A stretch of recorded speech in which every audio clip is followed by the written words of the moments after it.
doing the thing. But I mean, when you're using like if you're doing anything with like uranium, I mean, you have to be like it's just you should be so very careful. And then I mean, it's like putting it into the robots. I mean, when you're using it's like a good idea, but then again, you're like, could this cause the end of the world? I don't know.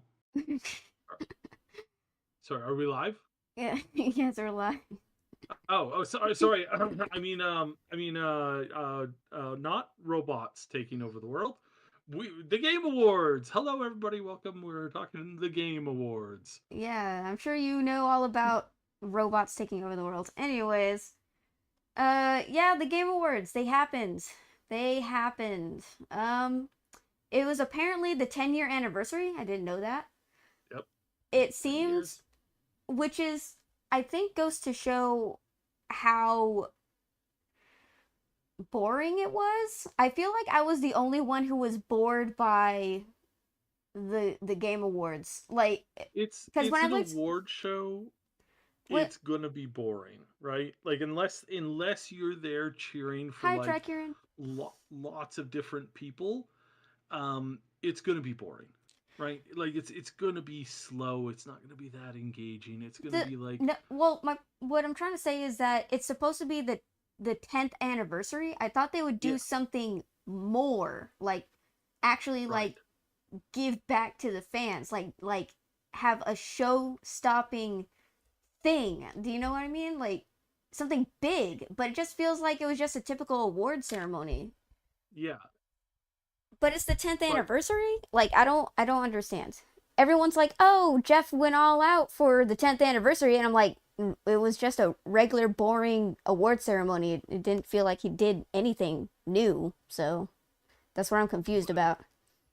but that's the problem, right? It's like that is the problem that award shows have is because they are very very boring, right? Like Mm, they're not I feel like engaging in what's like that? trust me, if you know of a way to make an award ceremony really really really cool, you probably are sitting on a multi-million dollar idea, because just generally speaking, they're not they're not typically It what like why you know don't what that for you know what for me the most other than one or two of the trailers, you know what the most entertaining thing of the night was? what? The two Muppets yelling the insults from the top, because it was so accurate and true, and they were actually kind of making fun of themselves, and the way that Hollywood works, which is what the role of those two characters are. I can't remember what their names are. It's like Willard and something, but Yeah. it's like that's the concept. That's what's behind it. Is this like ability to like make fun of yourself and poke fun at stuff even when people are not really like not really into it. That's um I don't know, like why didn't they hire what's that one gaming studio that does like really out there stuff? oh, yeah, I know the one you're talking about. Like Yeah, like yeah, everyone they looks forward to their present like to all their every summer, segment yeah. because it goes all out. And I'm like, why don't you hire those people because But to just make it interesting. a lot of people hate them. Like they really hate that award ceremony, because they or it's not an award ceremony, it's like a showcase.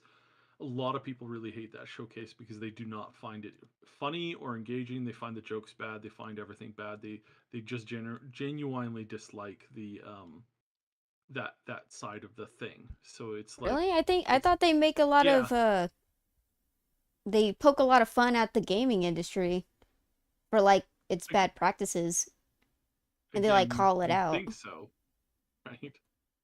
I don't know. Well, I was thinking about it and I was like, what would be something that would be like really fun to see at their award ceremony? And I was like, dude, what if they get like some like either professional uh stunt doubles or like professional actors or something, dress them up in exquisite cosplay, and what would have been like a really cool segment is if they dressed up like characters from the games that were like, was it Game of the Year nominations? Dress them up and Mhm. they just have like a fight on the stage, and then like the Game of the Year person is just like the last one remaining. I think that would have been something fun. Yeah, it probably would have been a little cheesy, but I thought it would be something fun to watch. I don't know. I thought that would be Yeah, pretty nice. I don't know. yeah, I feel like they should lean more into like the gaming community of like cosplaying and stuff, and like actually trying to bring like voice actors to say some lines from the games, or like, actually embrace the culture of gaming. You know what I mean? Like actually appreciate the fans and the talent behind it. I don't know. It just seems like it didn't feel special. It didn't feel special. Like, I don't, it's supposed to be the 10th anniversary. I didn't even know that. I didn't even know that until they said it. It didn't feel like a 10th anniversary celebration. It just felt like just a typical award ceremony. It's just that they had a longer segment of songs and orchestra, and that's it. And I'm like, to make it feel grander, but it just didn't, it didn't feel anything big or special. It's just what baffles me. yeah. Well, again, you're pointing out a problem that Hollywood award shows have had for ages. The only one of the major differences is that with Hollywood award shows, you can have some really hilarious guests. Like whenever Ricky Gervais does like hosts the show, Yeah. genuinely hilarious. I think I did I did like the Neil Patrick Harris did one.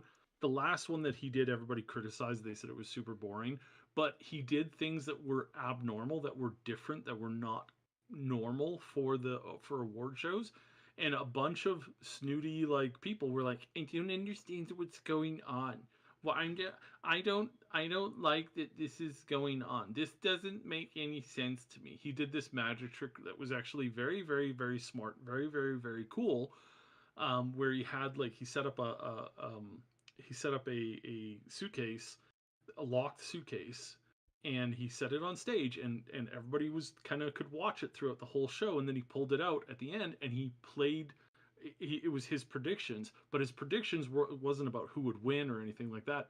It was like so and so would get up and leave at this time. Uh, So and so would scratch their head or oh pick their my. nose at this particular time. It's like Wow. that kind of stuff. When you do it, people who are expecting a regular thing that don't get the regular thing, then they go crazy and they go, "What's wrong? What is wrong with you? Why are you doing this? This doesn't make sense. I don't understand it. I'm not hip and cool like my grandkids. Stop it." It's that kind of stuff. Like it's that Mm. kind of mentality of like they don't understand what's going on because they've been in the industry for 50 years. It's like how old is like most of the big name like movie stars, most of them are over 50 now. Like Yeah. we don't have like there are a few, but it's very much kind of gate kept, so you don't have as much young blood coming in, doing funny new things or trying new things or stuff like that. So this is literally just a problem with the entirety of the industry when it comes down to this kind of thing. It's like people don't typically like this kind of stuff. It's not something that they typically like, get excited about. And that of course is going to end up sucking because it's going to be like you're sucking all the air out of the room for the most part. Now, I was talking about it. I was like trying to like remember what exactly happened during the game awards, and cuz I sat through all of it. Even though I did start getting bored halfway through and yawning my ass off because I was getting tired, but I was sitting there the whole time and I was thinking about it, and they did have some voice actors and mocap actors come onto the stage, so I will give them that. The best segments that I remember, there could have been some others I'm forgetting, but the ones that I liked the most was the Helldivers one, where they had the guy who played, was it the recruiter in the Yeah. Helldivers cutscenes? They had him come out dressed up as a Helldiver to announce the new update. That was awesome because he was in character for that. And was it? I can't remember if it was for Wait, the so award. you want to know one of the funnier things about that? I was listening to people comment about the show afterwards, and this one person was like, "Oh, is that a veteran of the wars? Oh, we supposed are they gonna do a minute or something?" She thought he was a real military member. Uh oh no, oh dear. I mean, is that a good So, thing? so Is that a good no, thing? no. Well, that's the thing. It's like this is why you can't do like stuff like that because people would like not understand the difference between like reality and stuff. It's like we have I this think that happen all the just time. I think that just goes to show how they're not in the gaming culture. I think Hmm. it just shows how they're not a gamer because you don't know. Literally, was it Helldivers 2 took over the internet for a while after Helldivers 2 was released for a while, and it's like, how can you not understand the reference? Like, it's just like it just goes to show how they aren't paying attention if they actually thought that that was an actual military recruitment segment. Why no show last Yeah. week? Oh, wait, why was there no show? Uh, you had internet. Oh, You didn't have right. internet. I was like, I got sick. I know I got sick. And then I was like, was I feeling better the next day? I can't remember. I got sick. Oh yeah, and then my Wi-Fi went out. So I couldn't host the stream, sorry. Uh but yeah, sorry about that. I'll try to, be more on top of that. Yeah. Um. Then But so but okay. So that. But overall, it's the awards show. It's kind of going to be lame and boring in a lot of ways. I can say for sure it's definitely better than anything that um, any of anything that the publishers would put together, right? Like so, if like Microsoft or Sony or EA or Ubisoft, especially Ubisoft right now, if any of them, if any of the big publishers came out and did an awards show, it would be garbage. And if you're wondering why, like why hasn't Steam ever there's Steam. Like why don't they do they've got all the numbers and everything. So why don't they do a show? Why don't they do something that's unique and different and whatnot? And the answer to that is that Gabe knows exactly what would happen if they did host a show, and it would be garbage because is that's it what really award shows are is it for the most really part. that hard to entertain the masses for a couple Yep. hours once a year? Is that really so hard? So I think so. I think Asmongold's onto something. He wants to host the like the worst game awards thing. Like he wants to host a show in which he shows off all of the worst video games of the year. I think that's hilarious. Like honestly, I think that's hilarious. I think it's 100% um, probably one of the smartest ways that you could do it. And one of the other best award shows was Zero Punctuations award shows. He would do an award show. It was very short. It was pre-edited too, so that kind of And he would go the five best games of the year, the five worst games of the year, and then he would go in. But they got in so much trouble with the publishers and studios. It's like we don't want you like making videos about how bad we are. Which conversely, now if you think about it, that would have caused less pain overall and would have like made everything better Hmm. because you have to take negative criticism. And this is like trust me, I'm going to talk about PoE in a few minutes here. Path of Exile 2. You have to take negative criticism even when everything looks like it's going great. You could just be riding high right into the side of a mountain or an iceberg or something like that. So you literally have to stop and think, go, okay, am I being 100% honest? Am I being like the best that I could be? Am I doing things that are helping the community? And we're going to talk about this when it comes to Sven because the head of Larian Studios, because he presented the game of the year, and he was just his speech was absolutely fire. It was so spot on. It was so good, and there are people who are upset with his speech because he said all the things that they didn't want to hear. And it's absolutely insane that it's going this way. There's actually right now there's actually a movement to try and like review bomb Baldur's Gate 3. Good luck with that, idiots. Because they wanted a different game to win, and they were angry that he said things that shouldn't be said. That it should, and there's a large group of people who honestly believe that the game of the year should go to the company that made the most money, that ripped off the that ripped off, yes, I'm going to say that ripped off their community, their players, their supporters the most. And that is what good that is good business. And good business should be awarded. This is so accurate for the times. It's crazy. And you know what time that is? Christmas. You know one of my favorite Christmas things in the entire world is listening to Scrooge, or watching Scrooge, or the night before Christmas, all the ghosts come and they talk to Scrooge about how he's such a terrible person, because that's one of his actual lines that was written to showcase the vileness of the day and the age. And is that all that matters is profit. All that matters is profit. That's how you gauge who the best person in the world is who makes the most amount of money in the most horrible kind of ways. And so there's this big push.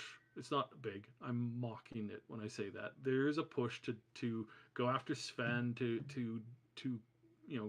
crap on the winner of this year's game, which I have some issues with as well. But I think basically what that goes to show is like that we're not done this war for video gaming yet. It's just getting started. Like we need to stand ever vigilant against the insanity of people who would be like, no, it's not about better graphics, it's not about better storytelling, it's not about doing the things that the players want. It's about making profit. And if you rip off people, you're a better person than somebody else who doesn't, who comes up with a really good game that's not there pushing politics. It's like nobody. I think there's only like 5 people left in the world that believe that that Baldur's Gate was a air quotes woke game, and he said it last night. He said it's not about politics.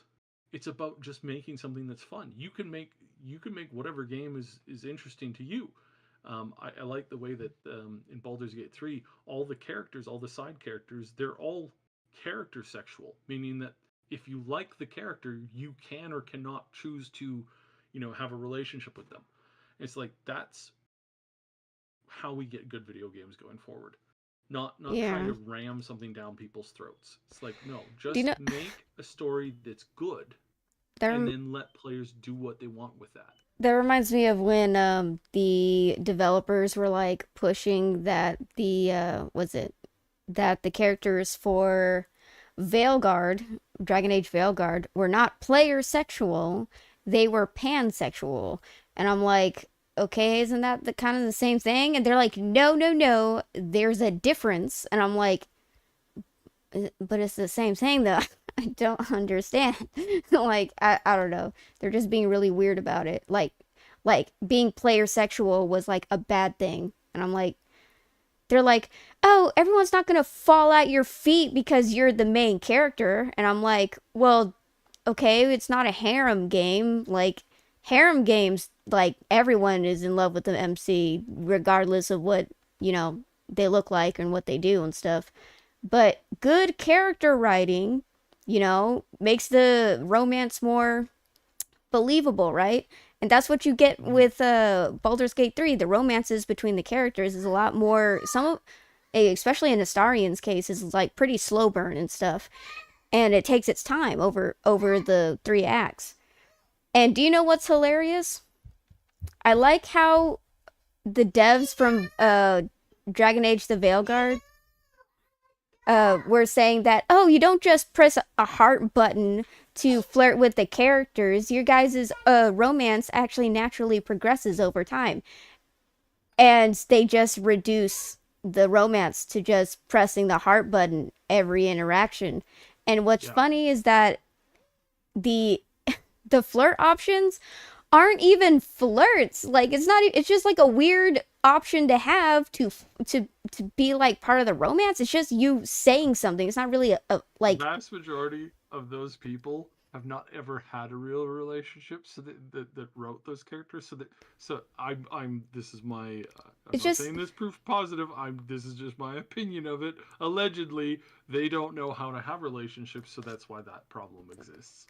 yeah. I just want to emphasize. It's literally just you encouraging them, but it has a heart next to it to indicate a romance thing, but it's no different from the other options because you can't be mean to the characters. So literally all the other options are just encouraging in different tones, but then you have the one with the heart and it's just the same as the others, but maybe I don't know, like more more softer, flirtatious. I don't fucking know. Like it like it makes no bad writing is what I'm saying. Bad Yeah, writing. no, it's yes, 100%. I It's just very wanted bad writing. Yeah, I got in a huge rant about that. But yeah, like yeah, going and back I to the mean, Game Awards. well, just again with the whole Bioware thing, it's like I I I've known people at that studio for a very long time, and most of them don't work there anymore, Mm. and most of them have felt that everything was just kind of taken out from under their feet, and it's kind of gross and it's kind of mean and it's kind of rude and it's terrible in a lot of ways. So yeah, 100%. I know, I feel you. It's not fun. Yeah. So, anyways, Game Awards. So overall this year, I think the Game Awards were more on track to. Um, there's always been a movement within the Game Awards amongst the devs that are on on the decision board. There are a lot of people who have been pushing for a long time for you know reality, let's just say that, right? And we saw it this year with a lot of the choices. We've seen it over the few years. It's like there are some, the worst year ever was the Naughty Dog year, where it was everybody, or every award was Naughty Dog. Mm. And I think that was terrible because that game was trash. I mean like literally the writing was Oh, you trash. mean for Yeah, Last of the Us Part second 2? one. Yeah, Last of Us Part Two, I think, is one of the worst things Ye in that gaming. shall not be named. Yeah, well, I mean, there's a reason why almost nobody plays it anymore these days. Yeah. Um, Did you know they're it's like coming it's out with like a remaster? oh yeah, because they came out with the first game, then they came out with the second game, then they remastered the first game. Now they're going to remaster the second game, then they're going to go back and remaster the first game. I don't like Neil Druckmann. It's I think only he's a vile scumbag, and I'm not looking forward to anything that they make ever again. Period. he is a Um, scumbag. But I just yeah, want to point out that it's only been 4 years apparently since right, this exactly. part 2 released. It's only been 4 years, Yeah. and yet it's getting a remaster. Yeah. But what we're seeing is we are seeing some of the awards going to the people who deserve them properly.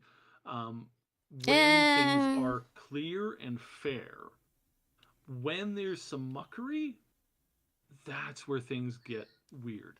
And the key among them being this year the big title. Everything else is like I watched most of it, and I watched the whole thing, and most of the awards I would say yeah that's fair, right? Like that works. Like that's I don't I had very few qualms with most of the awards that were given out. I think most of them were fairly accurate, and you could logically argue for that in most cases, except for perhaps Game of the Year.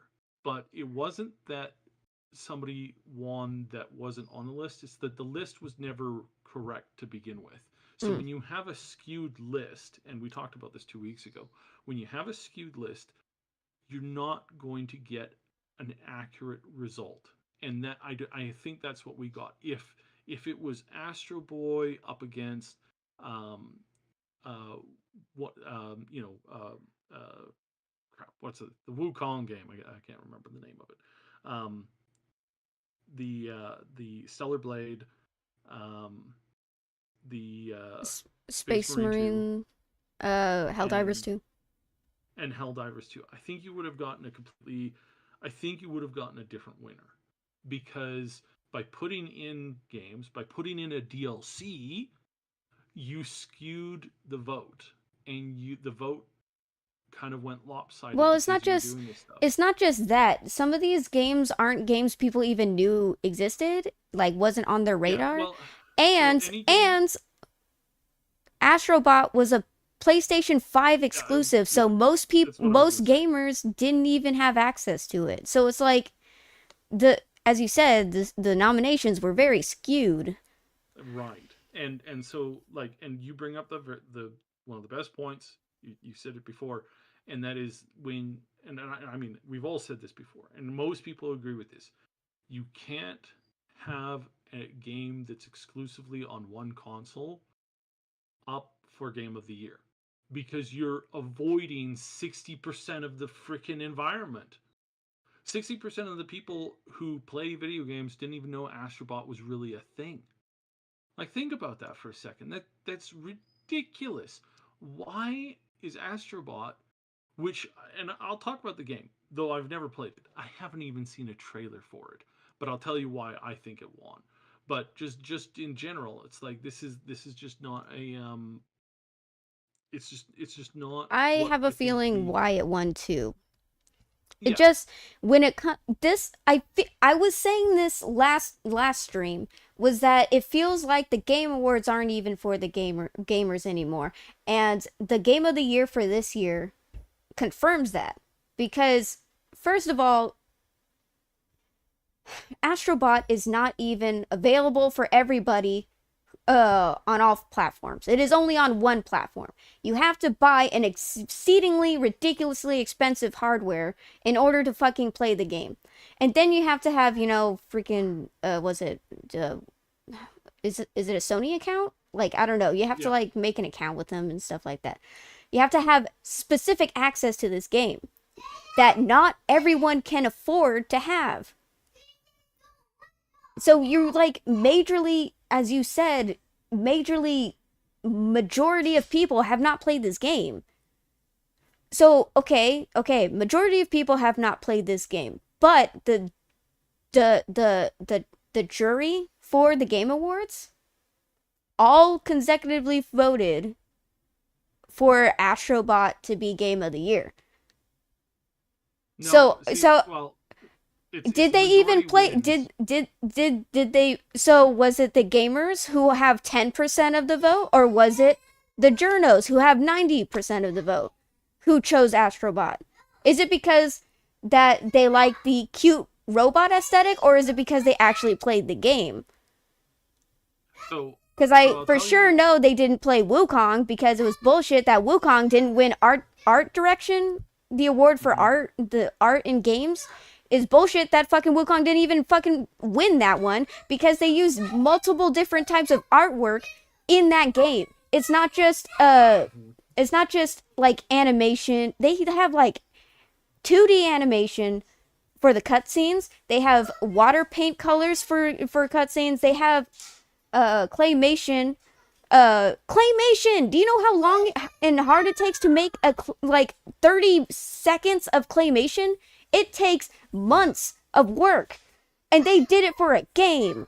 Like, it's ridiculously full of different types of art in Wukong, and it didn't win the art award. That is a fucking robbery. Fucking robbery. I'm mad about that. Yeah, I just yeah. You, yes. Um, so I'll tell. So because the market for the like the, this is one of the reasons why they should not have a jury that decides who's up for it, or they should it should be votes. I Votes from gamers, not votes from industry insider people, because I'll tell you why Astrobot won. Astrobot won primarily because it was the only Sony heavy game up there. And Sony, everybody who's connected to Sony, everybody who gets a paycheck essentially from Sony, and I say that with heavy air quotes, essentially, meaning people who review video games from big corporations, that they work for a big corporation and the big corporations want to play nice. So the order comes down from on top that all of the Sony related people who need Sony to be a lead horse in the gaming world. All of those people, it is encouraged for them to vote for Sony because that's what's going to put food on their table at the end of the day. So they need to do that. The other thing that kind of skews this a little bit is when you have people who aren't engaged in gaming at all, and we talked about all the people on this board that aren't engaged in video gaming at all, what is their connection to the video game industry? And their connection to the video game industry, if it's not tainted um, by a corporation that's either a sister corporation or a parent corporation or a corporation that's buddy buddy with their corporation, then the thing that becomes the next big pull to them is what are their kids playing? And in the most cases, their kids are just playing whatever is the primary slop that's on TV. If those kids are like, like around like they're like kid age, right? So like 12 and under, right? Um, they go, what's the best game out of these games? Well, those kids have only played one of those games. They've only played Astrobot. Like at no point It's have they just played any other game. So it, they're told Astrobot's the best. So they go, okay, I'll vote for Astrobot. Then you have a mix, and what happened this year is you have a mix of people who believed who I would say there's a big group of industry insiders who were on that list. Out of the group of I don't know the exact numbers, but let's for brevity and simplicity's sake say that there's 100 people on the council. It's not. It's completely different, but let's just say that it's 100. Um, there are about 20 of them who I would say are 100%. They hold to what they honestly believe is the right thing to do. And in this particular case, they did not vote for the Elden Ring DLC because they did not believe that a DLC should be up for Game of the Year. They believe it should be its own category, but because they're a minority of people, that doesn't affect it, but that also ends up skewing the vote. So that the vote doesn't get rung up properly. Nothing gets rung up properly. So when you have it like this year was a gong show because nothing was done in an accurate, succinct, clear direction that everybody could stand back and say, "Hey, we all agree with this. This game was played fair." Game as in like the whole voting process, the whole like getting the games up there process. And I believe 100% that was completely wrong. I think that at least 3 or 4 other games should have been on that list. And and again, I don't believe that there should be any corporations, any representative corporations voting on this stuff. It should literally be, um, it should literally just boil down to like a handful of industry people who everybody agrees upon, who field stuff forward, and then like Steam, I think Steam should be like one of the deciding factors. Here's how many people played all the new games on PC this year. Then you get one representative from Xbox, one representative from PlayStation who show the actual numbers, who know the actual numbers. They get into a room and they go, "Well, here's the way things are." And that would be the only way to really make this work. But yeah, so it was an absolute gong show. It didn't work. It's incredibly stupid for us to be dealing with this kind of drama. You get dumb drama outside of it. You get these people who, like I said, they are they think that that only good business works, and that putting microtransactions in a single player game is the way that you get that done. Ubisoft, cough cough, Ubisoft. It's like that kind of garbage, that kind of slop is not something that we want or we need in the industry, and it needs to stop. It needs to go.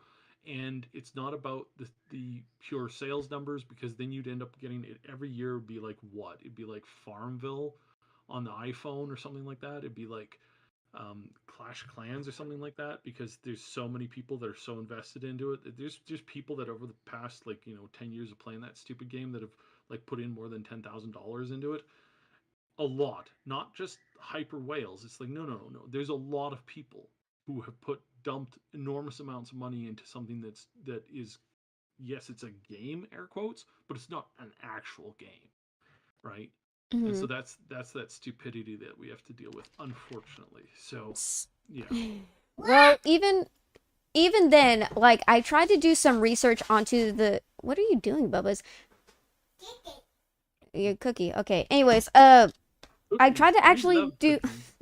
I tried to do research onto the games to like figure out what would actually be considered to be on the nominations Mhm. for like who deserves to actually be in the nominations for game of the year. And so I started looking it up and I started asking people. I was going around asking people because I was trying to get the definitive answer. I honestly don't think Balatro should have been on the list. And I think that because I didn't even know it existed until it was a nominee. And I was like, "Wait, what? I have not heard of anybody talking about this game." And I subscribe to It's a lot of I subscribe I wait, Yeah, I sus I think 100% there should be an indie game list, and that game should have won the indie game list. But I think an indie game list should not include, like, it should include like the small studios from all kinds of sides of the market. Um, but Balatro is not, like, I don't think it deserves to be game of the year. It certainly like doesn't belong. don't get don't get me wrong, I am It's a good all game. for It's a good game, 100%. The guy did an amazing job with it. He's very happy. I saw him there with I think I'm going to assume is his wife, and you're welcome. she was like, you could tell the look in her eye is like, it's like, my husband made me like a multi-millionaire this year. I really like him. I'm here to support him. It's like, oh, that's cute. That's very cute. But not the game of the year. Very good. I have to say, very good, but not.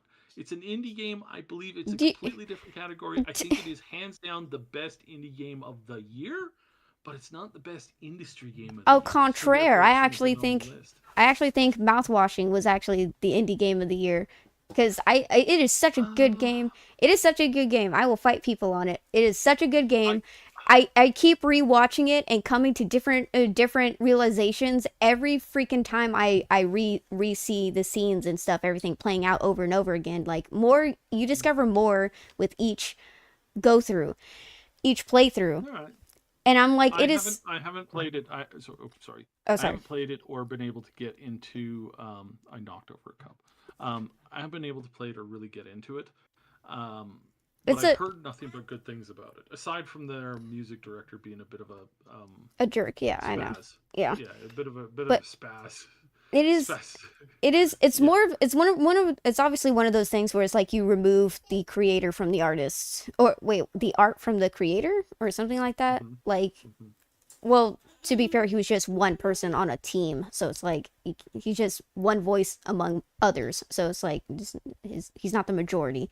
But it is a really good indie game, and I think it's even better. Like, obviously, I don't condone gambling. Gambling is a very serious problem in the US right now, especially online gambling. So any type of gambling, even if it's like, oh, it's just fun, haha, gambling, it doesn't hurt But anybody. And it's like, is it actually like, you don't gamble real money? It's just like a card game, isn't it? I don't think so. But it's also concerning how very addictive it is that other certain companies are asking the guy for his secrets. Granted, he's good enough to say he's not going to tell how he makes his like what he used to make it really addicting. But it's the problem is that it's still that addiction factor is still there. Is what troubles me. Yeah. And it's like it's a So card. okay, It's I a see. It does so I think it simulates gambling. But I don't think you actually gamble with like a credit card or something like that. I don't know. I could be wrong on this. I haven't touched it. I haven't looked at it. It's give me 1 second. despite the fact, that's okay. I'll keep talking. Despite the fact that we wrote the literal book on most card games out there, this kind of card game doesn't really interest me that much. I not saying that I think it's a bad game. I think that, like, I haven't really looked into it because it just doesn't really like call to me. I think that it's like an okay-ish game. again, I'm not gonna. I'm. This is so difficult to say. It's like it's poker has never been my forte. I don't like aggressive um, games where you play against each other. I like friendly games. I like uh, putts, or some people know it as president. Some people know it um, as janitor or asshole, or various types of names that game has had. I really enjoy that. Even though you are playing to win, it's like at the end of the every round, everybody's still in the game, and you're trying to kind of battle it out, and the winner is essentially whoever maintains the longest reign as president or king as long as they can. Um, I've always enjoyed those games. I think they are. I think it's better than the games where you're trying to like poker's different. Like people get killed over poker, not all the time, but like for a long time, like in the old west, stuff like that. It's like, man, poker was ruthless. Yeah. like that stuff's crazy. So I don't like poker games. Texas Hold'em is fun, but not playing against other people. I like Texas Hold'em when it's a friendly game. I like playing for money in the sense of like everybody puts in like 5 to 10 bucks into the pot, and we play all night, and whoever won the most gets the pot at the end of the night.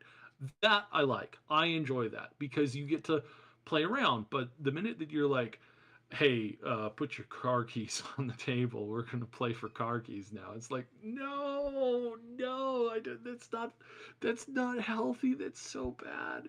And you're right. The problem with gambling is very very bad. And yeah, it's unhealthy. It's sad. I heard a nightmare scenario just the other day. Somebody had, they're heading for retirement.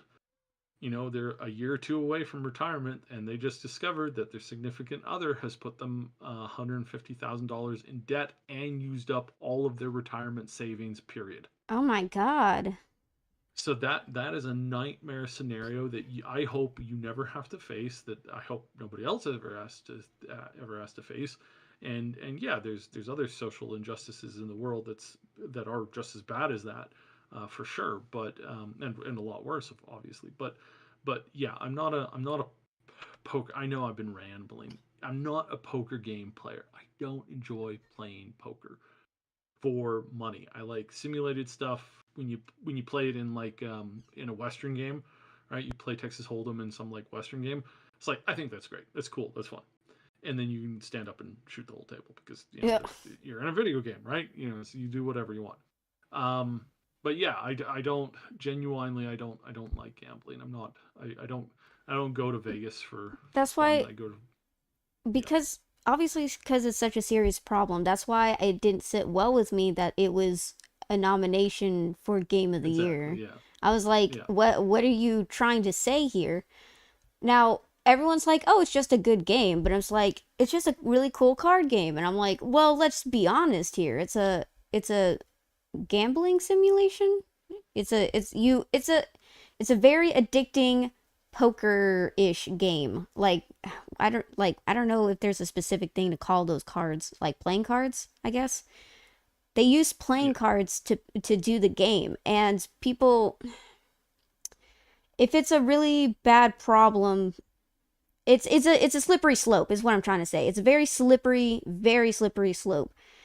And yeah, I don't think, considering that it is a issue nowadays, it's like, I don't know if that sits well with me, especially with microtransactions being like having gambling tactics in it to get you to spend money. Like it just didn't Yeah. sit well with I me. hate that.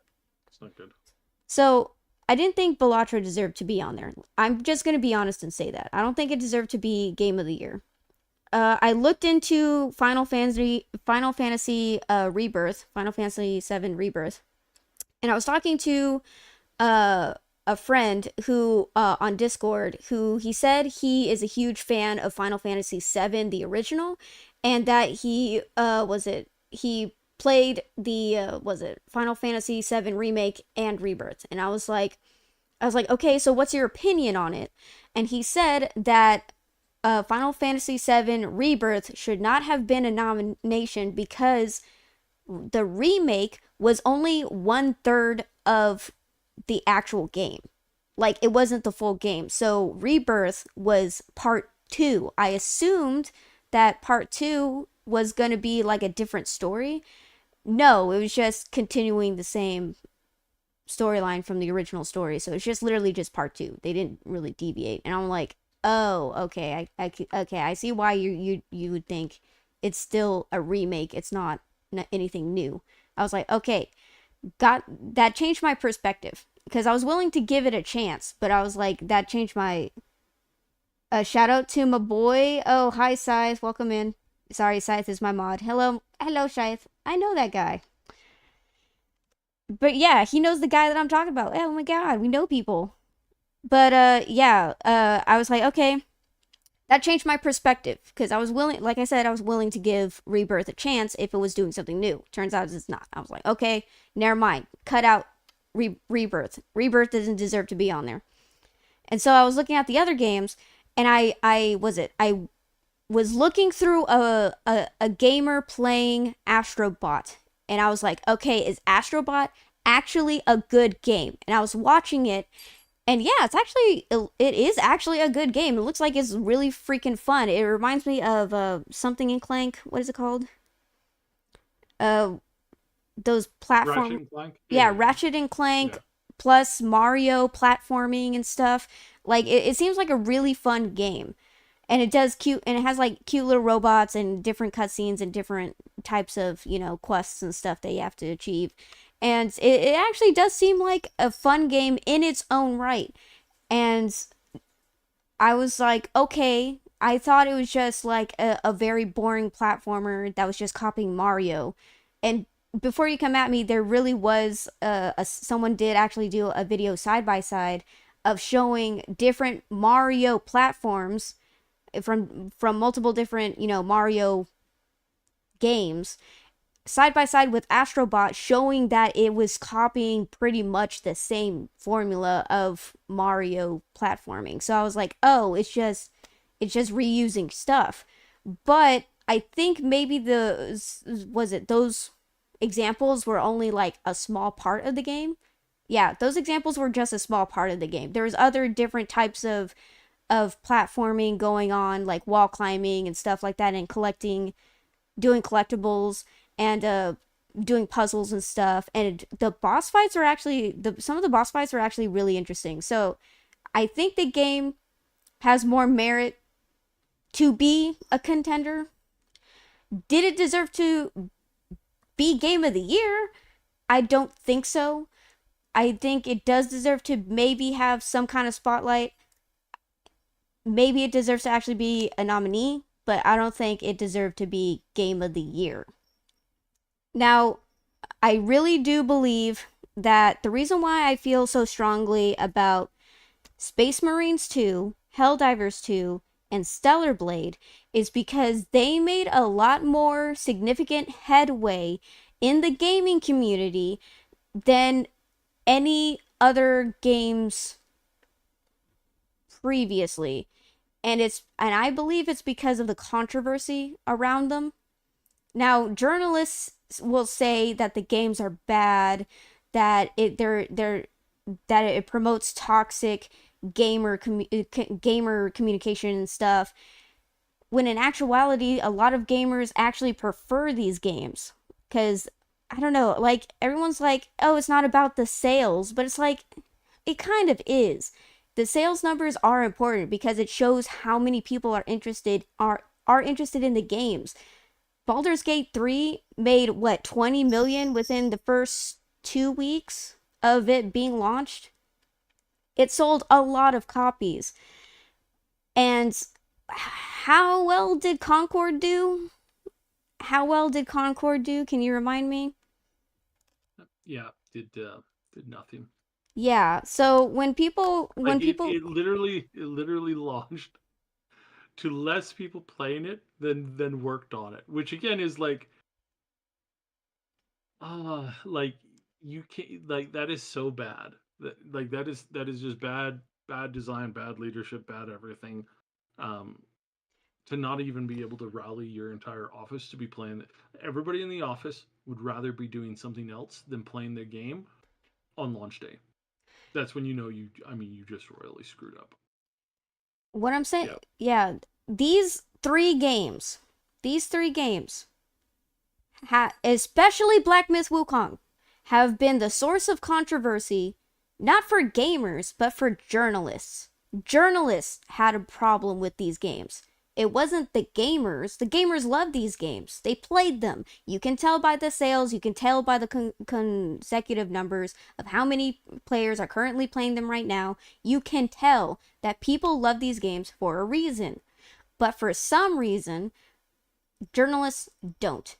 And you would think that these games, because they made such a huge impact on the gaming culture this year, that they would have some type of nominations. I mean, they did, but they were contenders, bro. They were so popular in the gaming community, they deserve to be on the docket for Game of the Year. But only one name showed up on the docket, and it was only Wukong. Isn't that weird? Isn't that really freaking weird? Yeah. No, it is. It is. And I think that the fight would have been between like them versus like, you know, if it was them, if it was Stellar Blade, if it was Space Marine 2, the fight would have been completely different. Like completely different. The So fight would have been fair. The fight would have been fair because you are legitimately having, was it four titans of the gaming community on one that would have been a bloodbath. People would, well, I wouldn't, well, let's just not promote like actual hate amongst gamers, but it would have caused a lot of debate is what I'm trying to say. A lot of debate on the internet on, it would have been a lot of Reddit posts. yeah, a lot of people debating heavily who deserves to be Game of the Year because they're such big contenders in their own right. And it's like it would have been a significant point in gamer history is what I'm trying to say. It would have been something to remember. But I would be less critical of all of this if Astrobot was not the Game of the Year winner. Because Astrobot's the Game of the Year winner, it just solidifies that this is all rigged. That this was all a bunch of BS. Like it just baffles me. It baffles. How did we get here? How did we get here? Yeah. And Yeah. Jeff Keighley said he was trying to make was it an awards, like trying to move away from E3, like the corruption and favoritism and stuff, but you're just promoting that shit all over again. It's like are we never gonna get out of the cycle of like corruption, favoritism, backroom deals? Are we actually gonna get back into gaming? Because it feels like we're getting further away from it. I think we're headed down a road of correction. It's not going to be easy. It is most certainly not going to be quick. Um, this is going to be a very, very difficult fight. Um, and when I say fight, I mean like fight as in like this is an industry that's lost its heart. It's lost its soul. It's lost it mostly to like greed, you know, trying to like again putting microtransactions in a single player game, like just a giant middle finger to the person who came up with that. Like you're a vile piece of work. Video games that are aimed at children, directed at children, and have high pressure sale tactics, FOMO, all that kind of stuff aimed again at children. Oh, You, the person who invented that, um, you had better be concerned for your bloody soul, because that is a level of vileness that it's like, oh yeah, no, we're turning an entire generation into gambling addicts, it's into like, loot box gambling addicts. It's like, and don't, I completely I was going on a rant on all the other nominees that I completely forgot Shadow of the Erd Tree. I'm like, mhm. it was such a joke nomination that no one, I literally erased it from my mind. Like, no one wanted Erdtree to win. Nobody. Everyone agreed that Erdtree being on fucking Game of the Year was like the worst decision. But it also reiterates the fact that they were just trying to find a game to put on the docket that would have kicked out Space Marines 2, Helldivers 2, and Stellar Blade. They were just trying to find games so that these three games specifically were not on the docket. And the fact that Black Myth Wukong, that sold many copies on launch because there was so much hype behind the game before release. Literally, people didn't.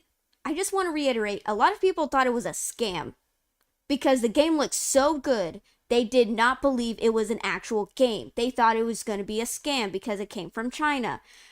Only to discover it is legitimately a game. It has a lot of, they revealed a lot of gameplay, a lot of, cutscenes, and it was about to release. Everyone was freaking out. They were very excited.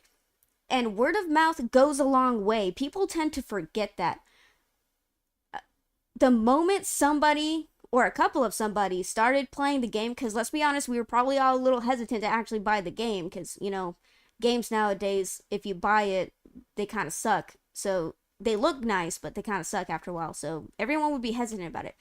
But the first few people who bought that game and actually said it was a good game, it took off. Everyone started playing the game. Everyone was having fun with it. And word of mouth goes a long way. People tend to forget that. That's why Concord fucking sank and fell. That's why freaking Star Wars Outlaws fucking failed. Because people played the games, realized how much they suck, and they told everybody that it sucked. Like, it's just, I don't know. And then it's so funny that journalists try to tell gamers, don't play this game because of this reason and this reason. It's actually a sucky game. It didn't get 9 out of 10 on a review, so it means it's not that good of a game. And it's like, why are we listening to you when everyone else is saying that it's a good game? I'm gonna play it for myself. It's just, like, I'm so frustrated with everything. I'm frustrated with everything.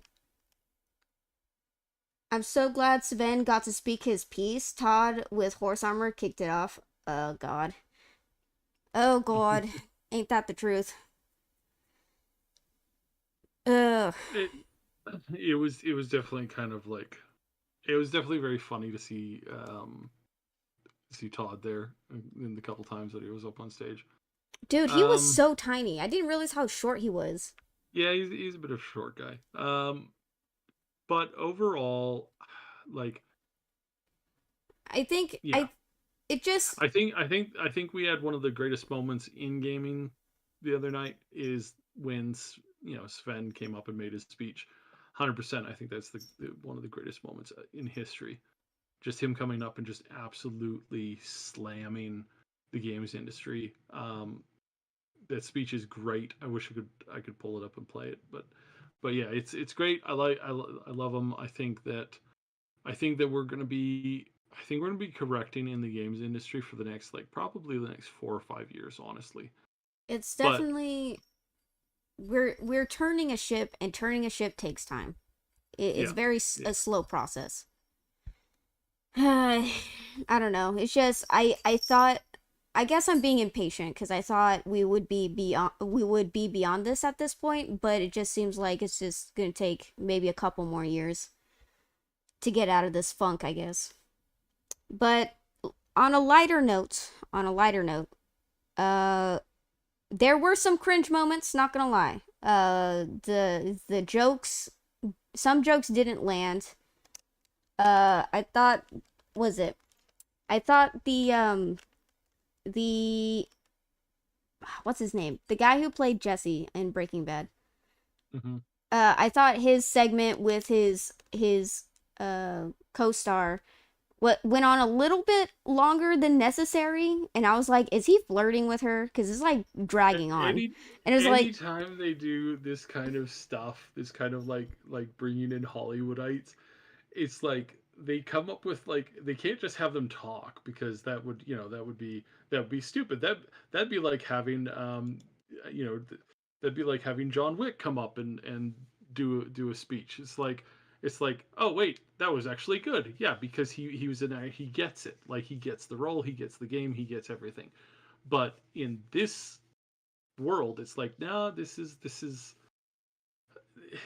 they've got to try and write something that's gonna attract the gamers. They got to come up with a funny skit thing that nobody does really well, so it's cringy AF, and it's not fun to watch. It's not fun to get in with, and so yeah, that's what you have, and that's what was there. And I think it's definitely a weird one. It was definitely a weird one.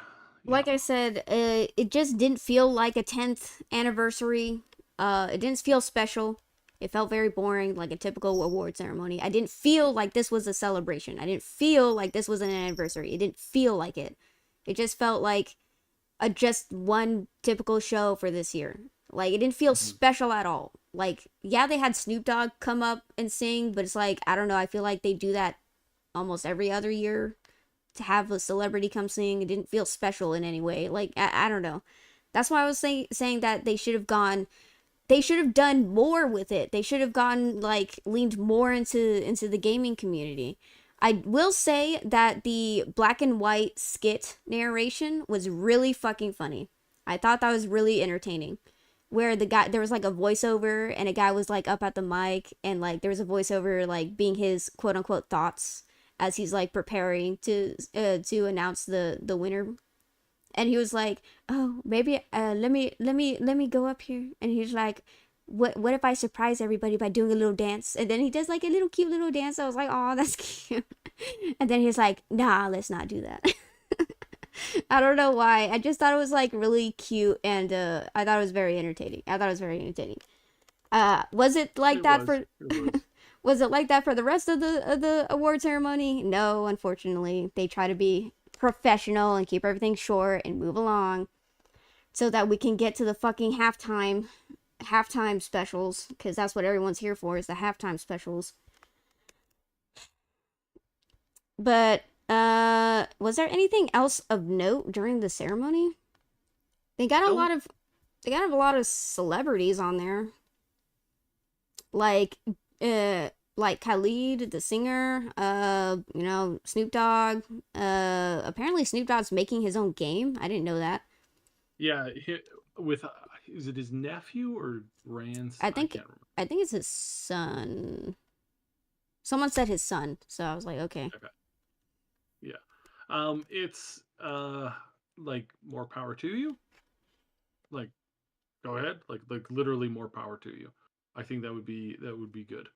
Um because it's like, yeah, we need people in the industry who are going to say no to big, to big publishers and stuff like that.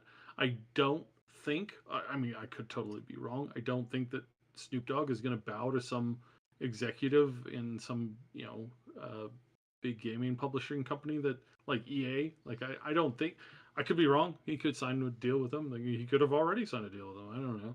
But yeah, I'm just kind of like, huh. Well, more players in the field, I think more players in the field is nothing but a good thing. I honestly do that. Maybe we should segue to the Steam talk now Oh, okay. with that. I was gonna say So that I was gonna say real quick that the games that they showcase, most of them I was not interested in, and I was interested in four of them. It went down to three because I found out the Game of Thrones one was a mobile game, so I was like, oh, I was like really excited. I thought it was gonna be like an yeah, RPG or something, but it wasn't. yeah, I was a little disappointed with that one. The two games that I was happy to see, Steel Hunters. It's a war. What is this company called? Hold on, I got it right here. It is it's a game center game. It's the guys who make the all the all the war games, right? Yeah, Um, yeah. So um, come on, open it up. There you go. Okay. So yeah, so they make where is their list of games? All games. There we go. So they make Wargaming makes World of Tanks, World of Warships, World of Tank Blitz, World of Warplanes, and now they're doing Steel Hunters. Steel Hunters is it's a mech game. It's quick sessions, like 15-minute sessions tops. That's the actual countdown timer. But if you just kill everybody on the map, then you win. Hmm. So that my shortest game was like 2 minutes. Oh wow. Crazy, yeah, crazy short.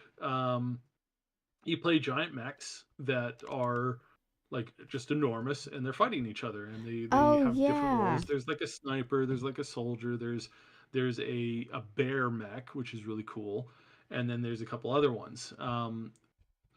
So far, since this game came out, and it's like sort of like an early access showcase. It's 0.38.1, which is really early. I am honestly surprised that this went out. Like I am legitimately surprised. Like this is very bare bones.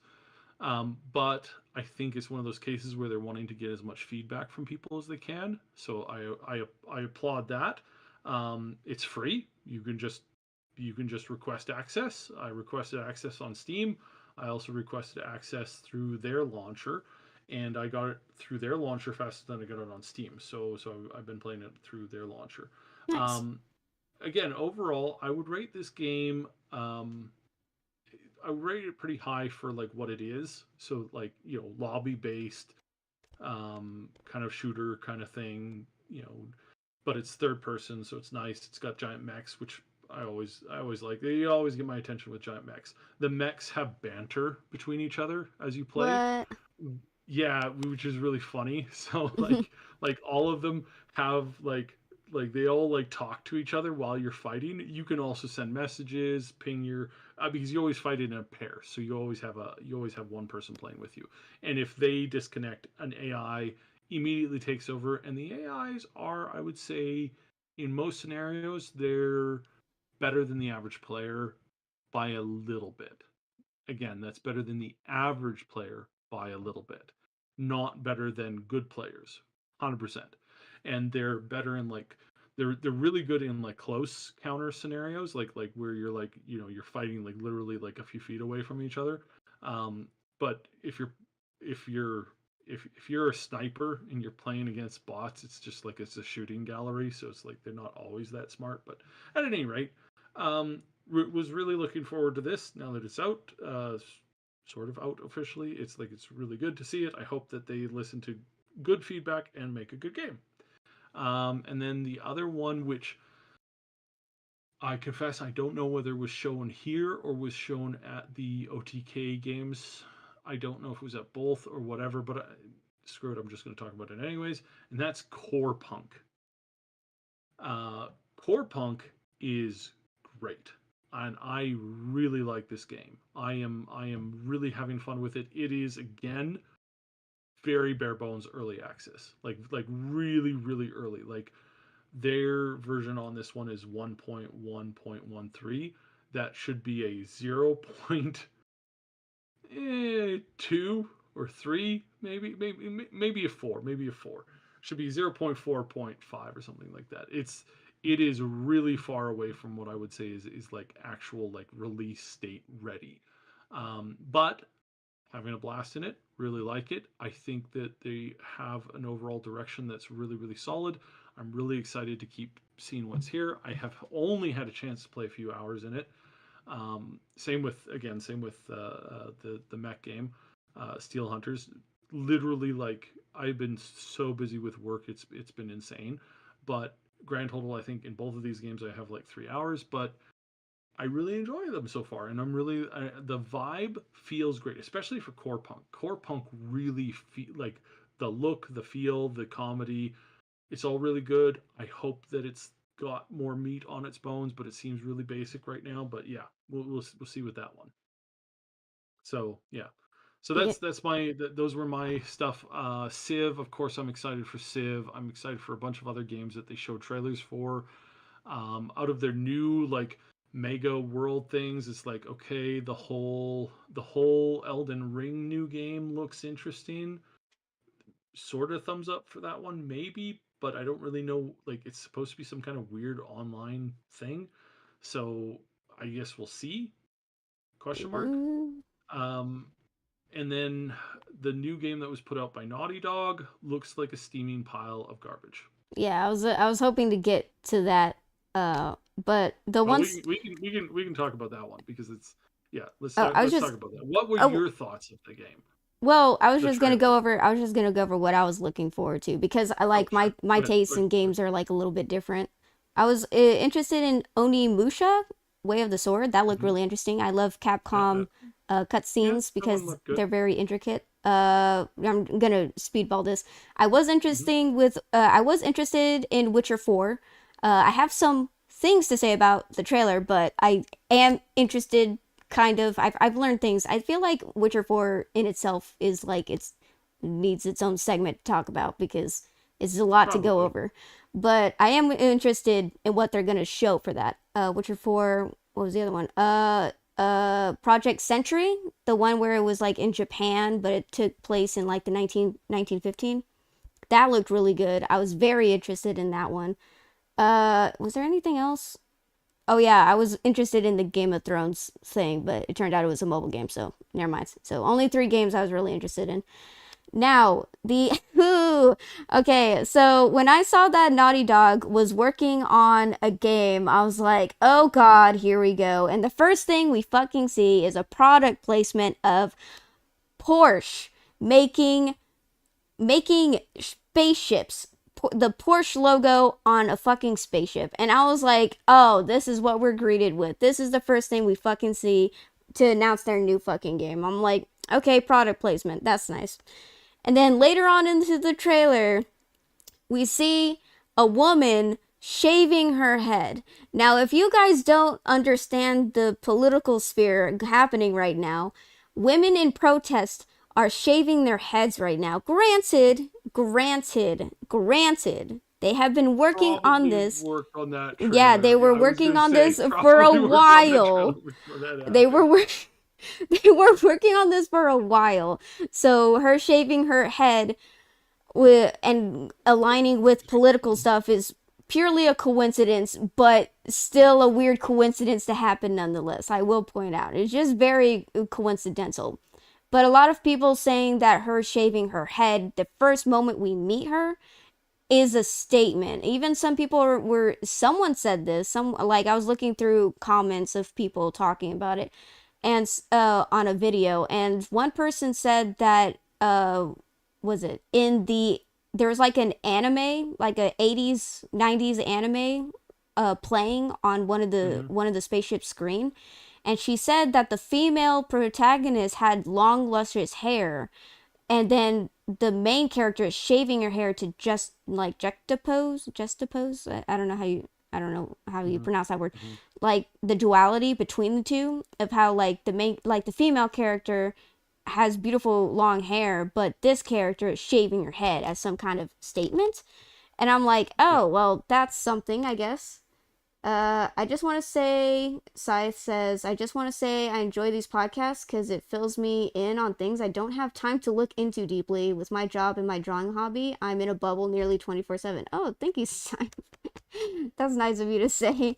I thought you were going to say something about the trailer, but never mind. Yeah, I wasn't expecting that. Thank you. Much appreciated. Scythe, you got to send me a sample of your drawing because I'm looking for we're looking for an artist. So Oh, yeah, go ahead. Feel free. But yeah, I was like, okay, I was like, okay, that was interesting. I was like, okay, here we go again.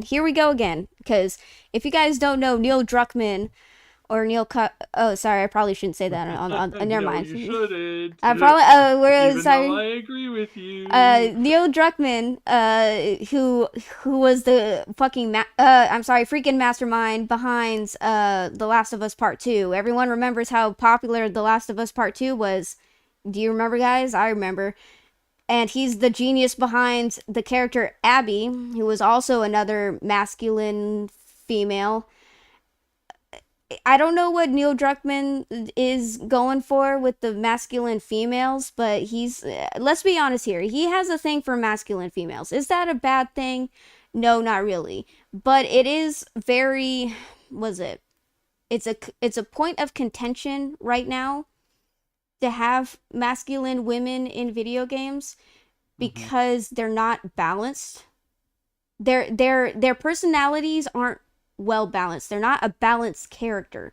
They're not it seems like they're focused more on being masculine than having like being and having any type of feminine attributes. Like they Yeah, detest having any type of female attributes, which is understandable in some cases because tomboys do exist. It's not saying like tomboys don't yeah. No, exist. no. Tomboys exist. I have incredible patience for people um, who don't click with their body. So I'm not being negative to that kind of stuff. But what I do want to say is that when it comes to writing, when it comes to character development, um, I like here's my top my absolutely favorite character in the Star Trek series is Captain Catherine Janeway. One of my best characters in all of horror writing is Ripley from Alien. Mm-hmm. And I would say that there was absolutely nothing that was like this new like girl boss thing in those characters. Those characters were smart, capable, um, viciously cold fighters when they needed to be, and that's what made their characters good. It wasn't because they Is were trying to show to man what was going on. It wasn't that they were trying to like rally some current day political movement, because it's sci-fi. You shouldn't be doing that. You shouldn't be bringing in modern day issues directly into it. If you want to put it through a narrative cycle or through like an allegory or something like that, that's great. Like 100% do that. But when you're trying to like bring in such obvious overtones, talking to your audience like they're children, it's like you're a bad writer. You're a bad writer who is taking something that should be really really cool, a main female character, and you're putting them through a washing machine to have them come out be exactly the same as everybody else's character, which is again really gross. Because it shows that you're so one dimensional and you don't really think through things like well, like that's a big issue. But yeah, I just generally speaking, it's not a cool thing, and I don't know who wrote this character. Well, I do, now but now well I was just gonna make the point that with Captain Janeway and with Ripley, hmm they have feminine attributes. yeah, exactly. Ripley has the nurturing, like has this motherly instinct to protect this one small girl who's like getting attacked, like obviously by hmm aliens, and she feels the strong need to protect her.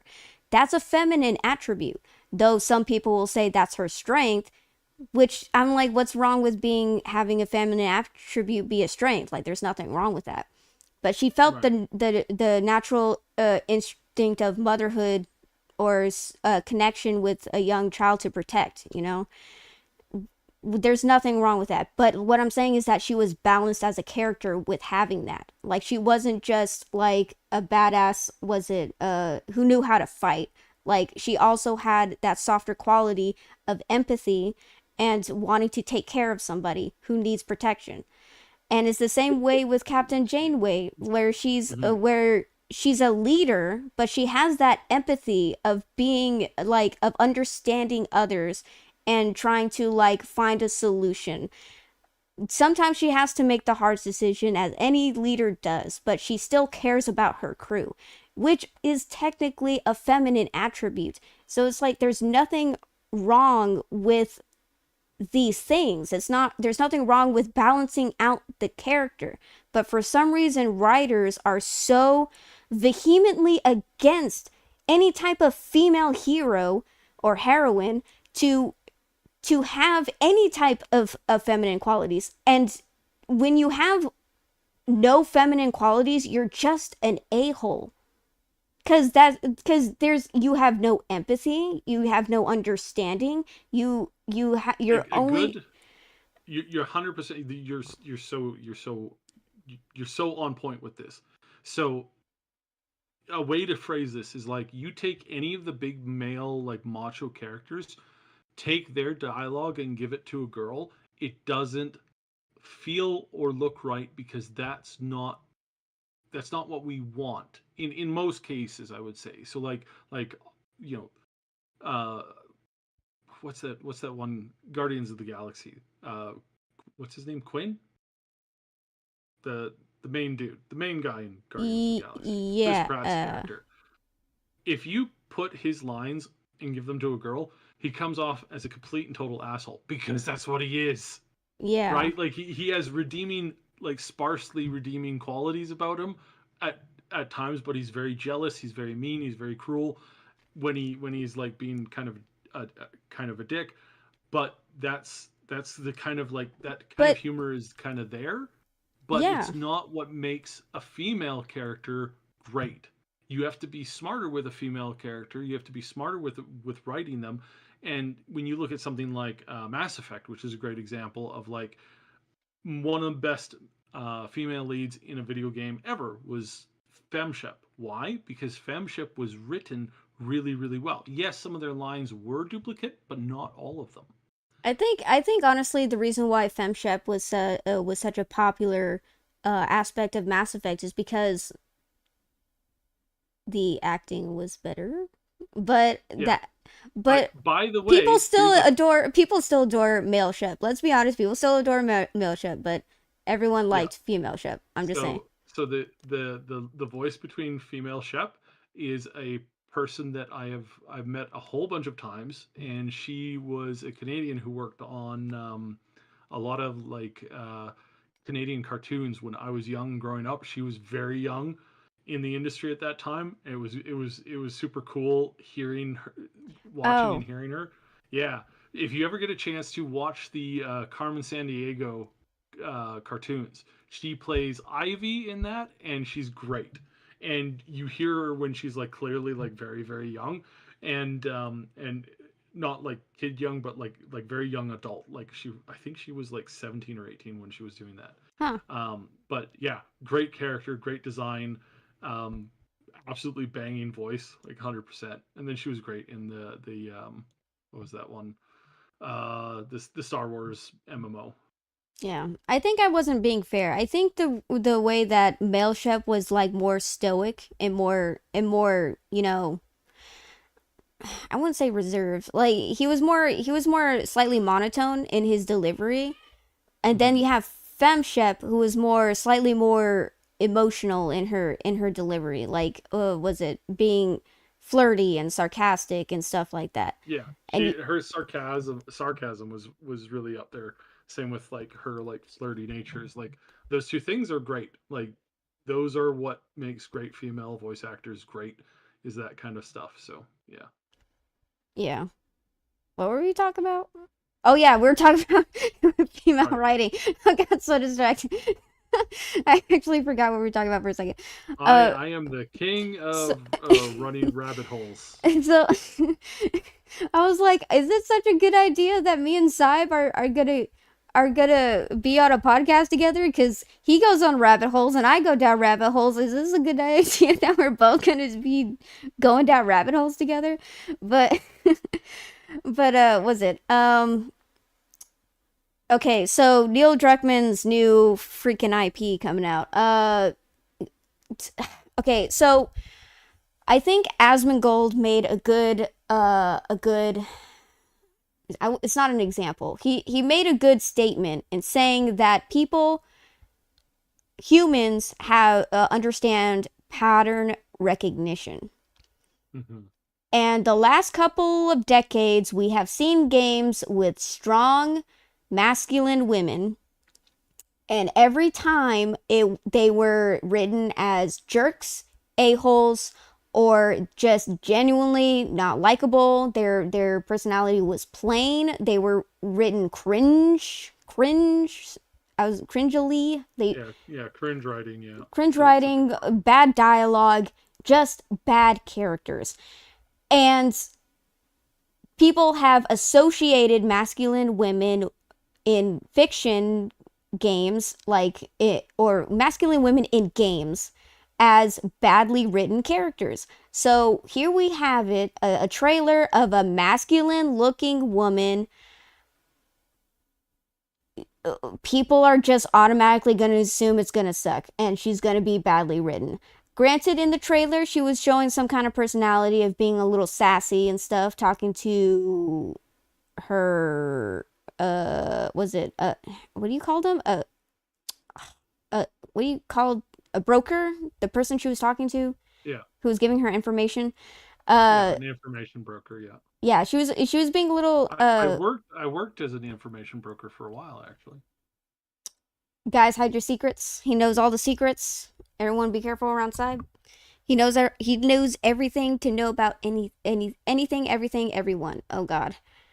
Be careful around him. Especially because he's a robot, he can hack into your systems. Be careful. Mm-hmm. Mm-hmm. Mm-hmm. But was it I wasn't like really I didn't like the voice actress for who was the information broker. Like I wasn't fond of her voice. But yeah, like I don't know, like Liara. Liara, like Liara. But was it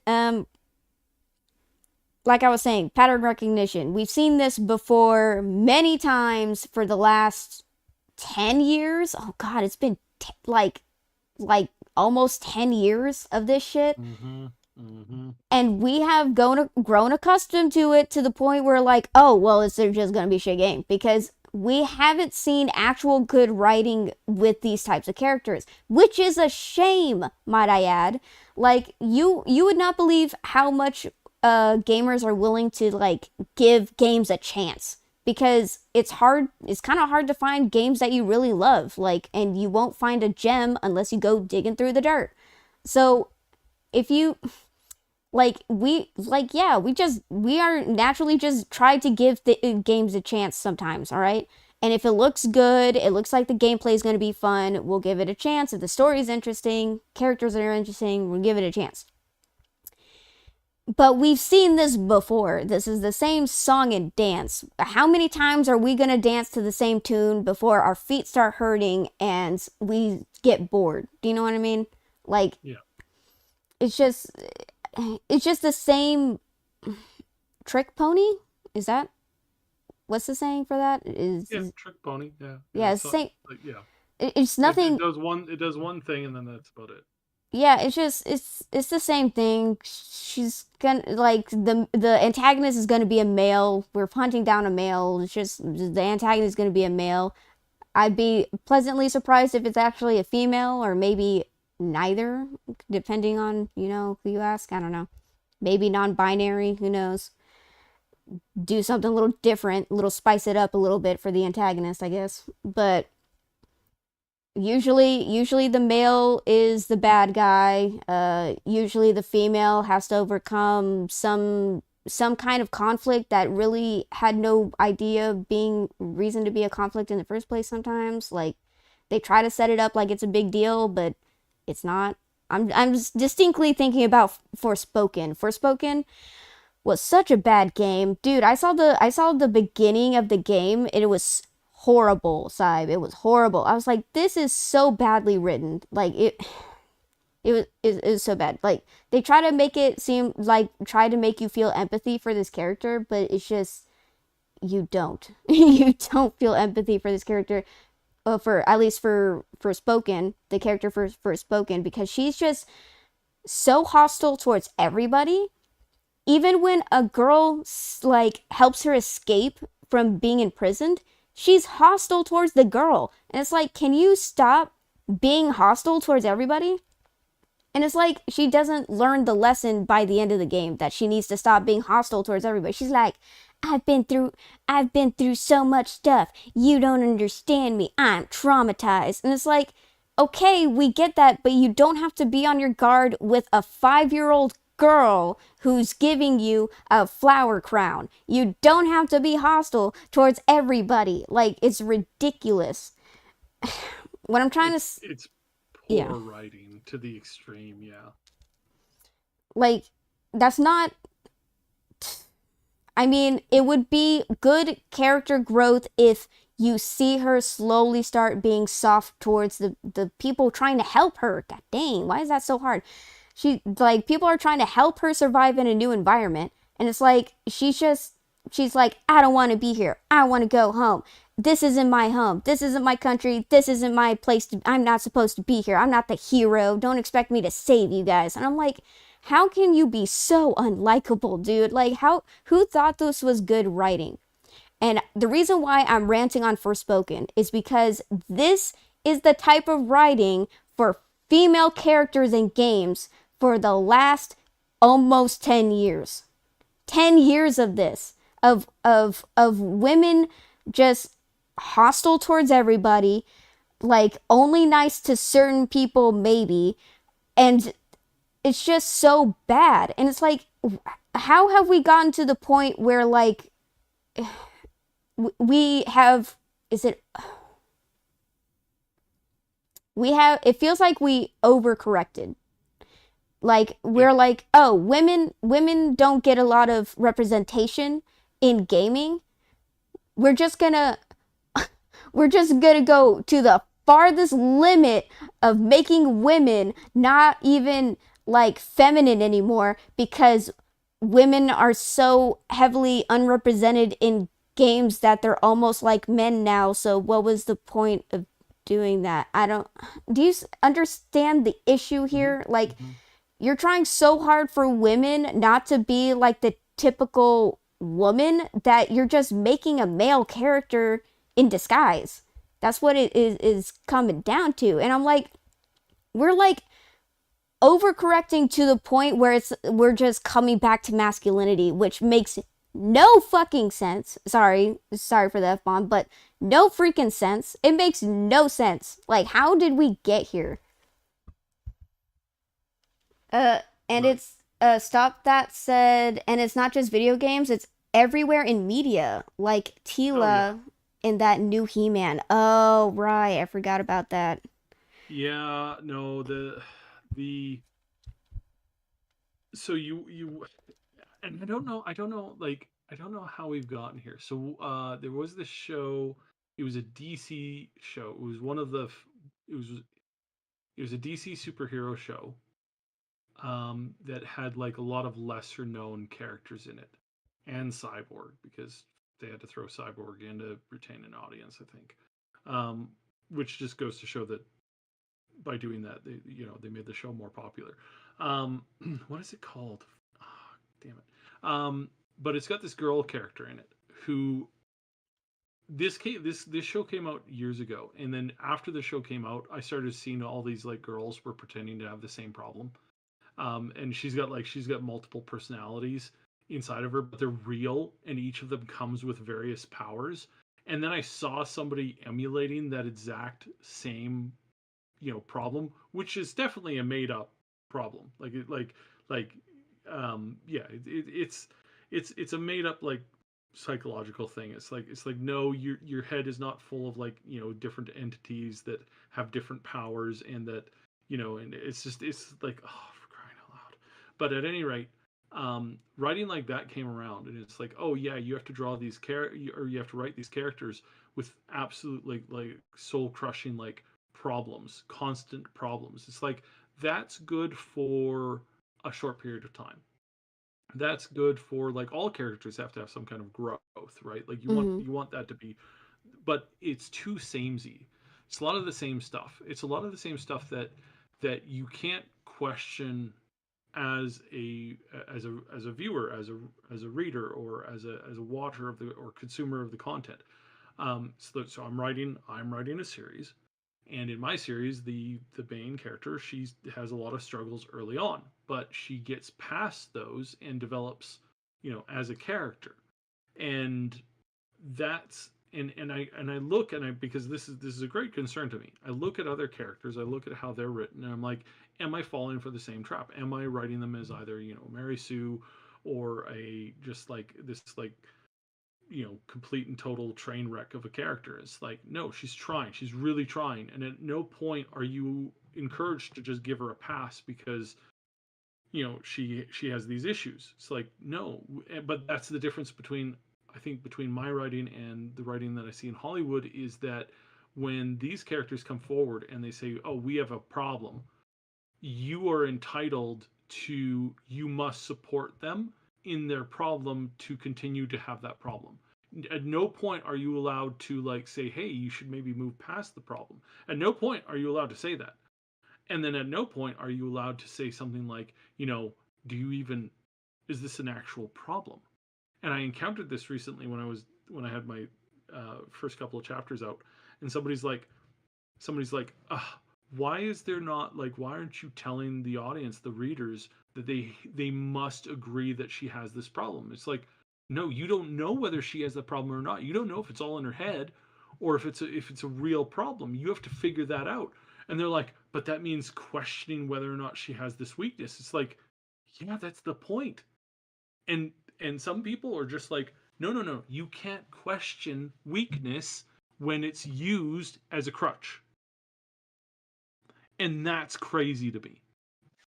That's absolutely Yeah, insane to me. It's like there's if I, I've seen some characters, some female characters like have a issue, and like other characters excuse their bad behavior because they have an issue. And it's like, we that's not, you're just enabling. You're not actually hitting the root of the problem, and they can't grow as a character if you don't hit the root of the problem and you're just giving them a pass.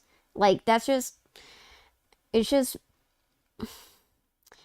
not good writing. Like it just comes around to just not good writing. And it's like, it I don't I don't think the game, unless it shows some type of promise, I don't think Neil Druckmann's new IP is going to make a lot of sales. Now, going going back to what we were originally talking about was the trailer.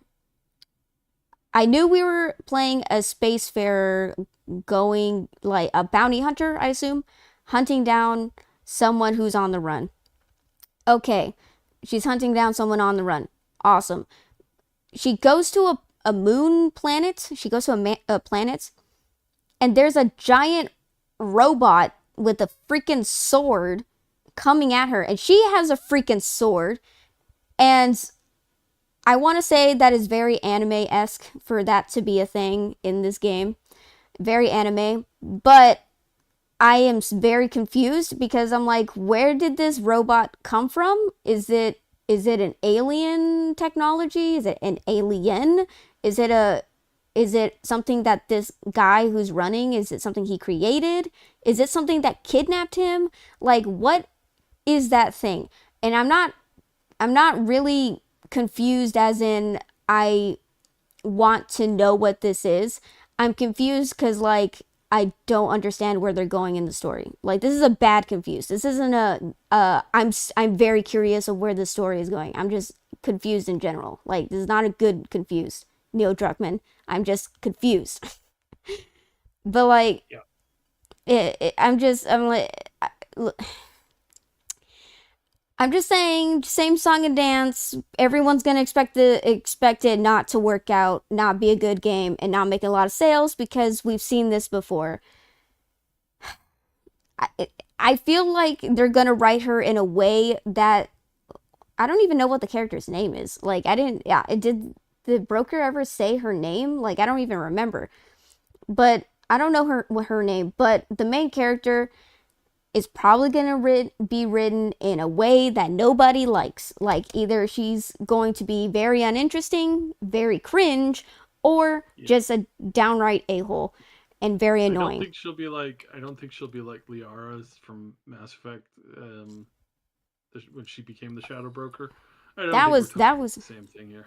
that was Yeah. very interesting. Liara starts off as like a very nice, sweet, curious Hmm. a scientist who just wants to explore the world and stuff, and then turns into a freaking shadow broker, excuse me, like collecting information from like working with gangs and stuff. And I'm like, what is how did we get here? Like I guess kind of spoilers for Mass Effect that came out like almost 20 years ago. I don't know.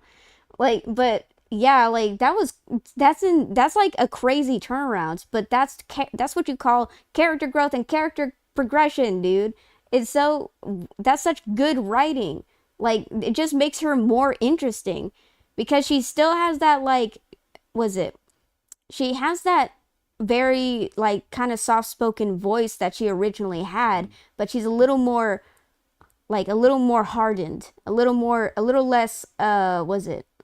A little less naive to things cuz she realizes how certain things work around here, and you can tell, and it's like so good. She's just so good. I love what they did. I love what they did with Liara. And Yeah. like and speaking softly is would be seen as a feminine trait, but it's not a bad thing. It can be used as like do you see what I mean? Like to balance out feminine and masculine characteristics, you can make a really good character, especially a really good female character. You don't have to get rid of every single feminine trait that makes a female a female. Do you know what I mean? Mhm. Like, Yeah.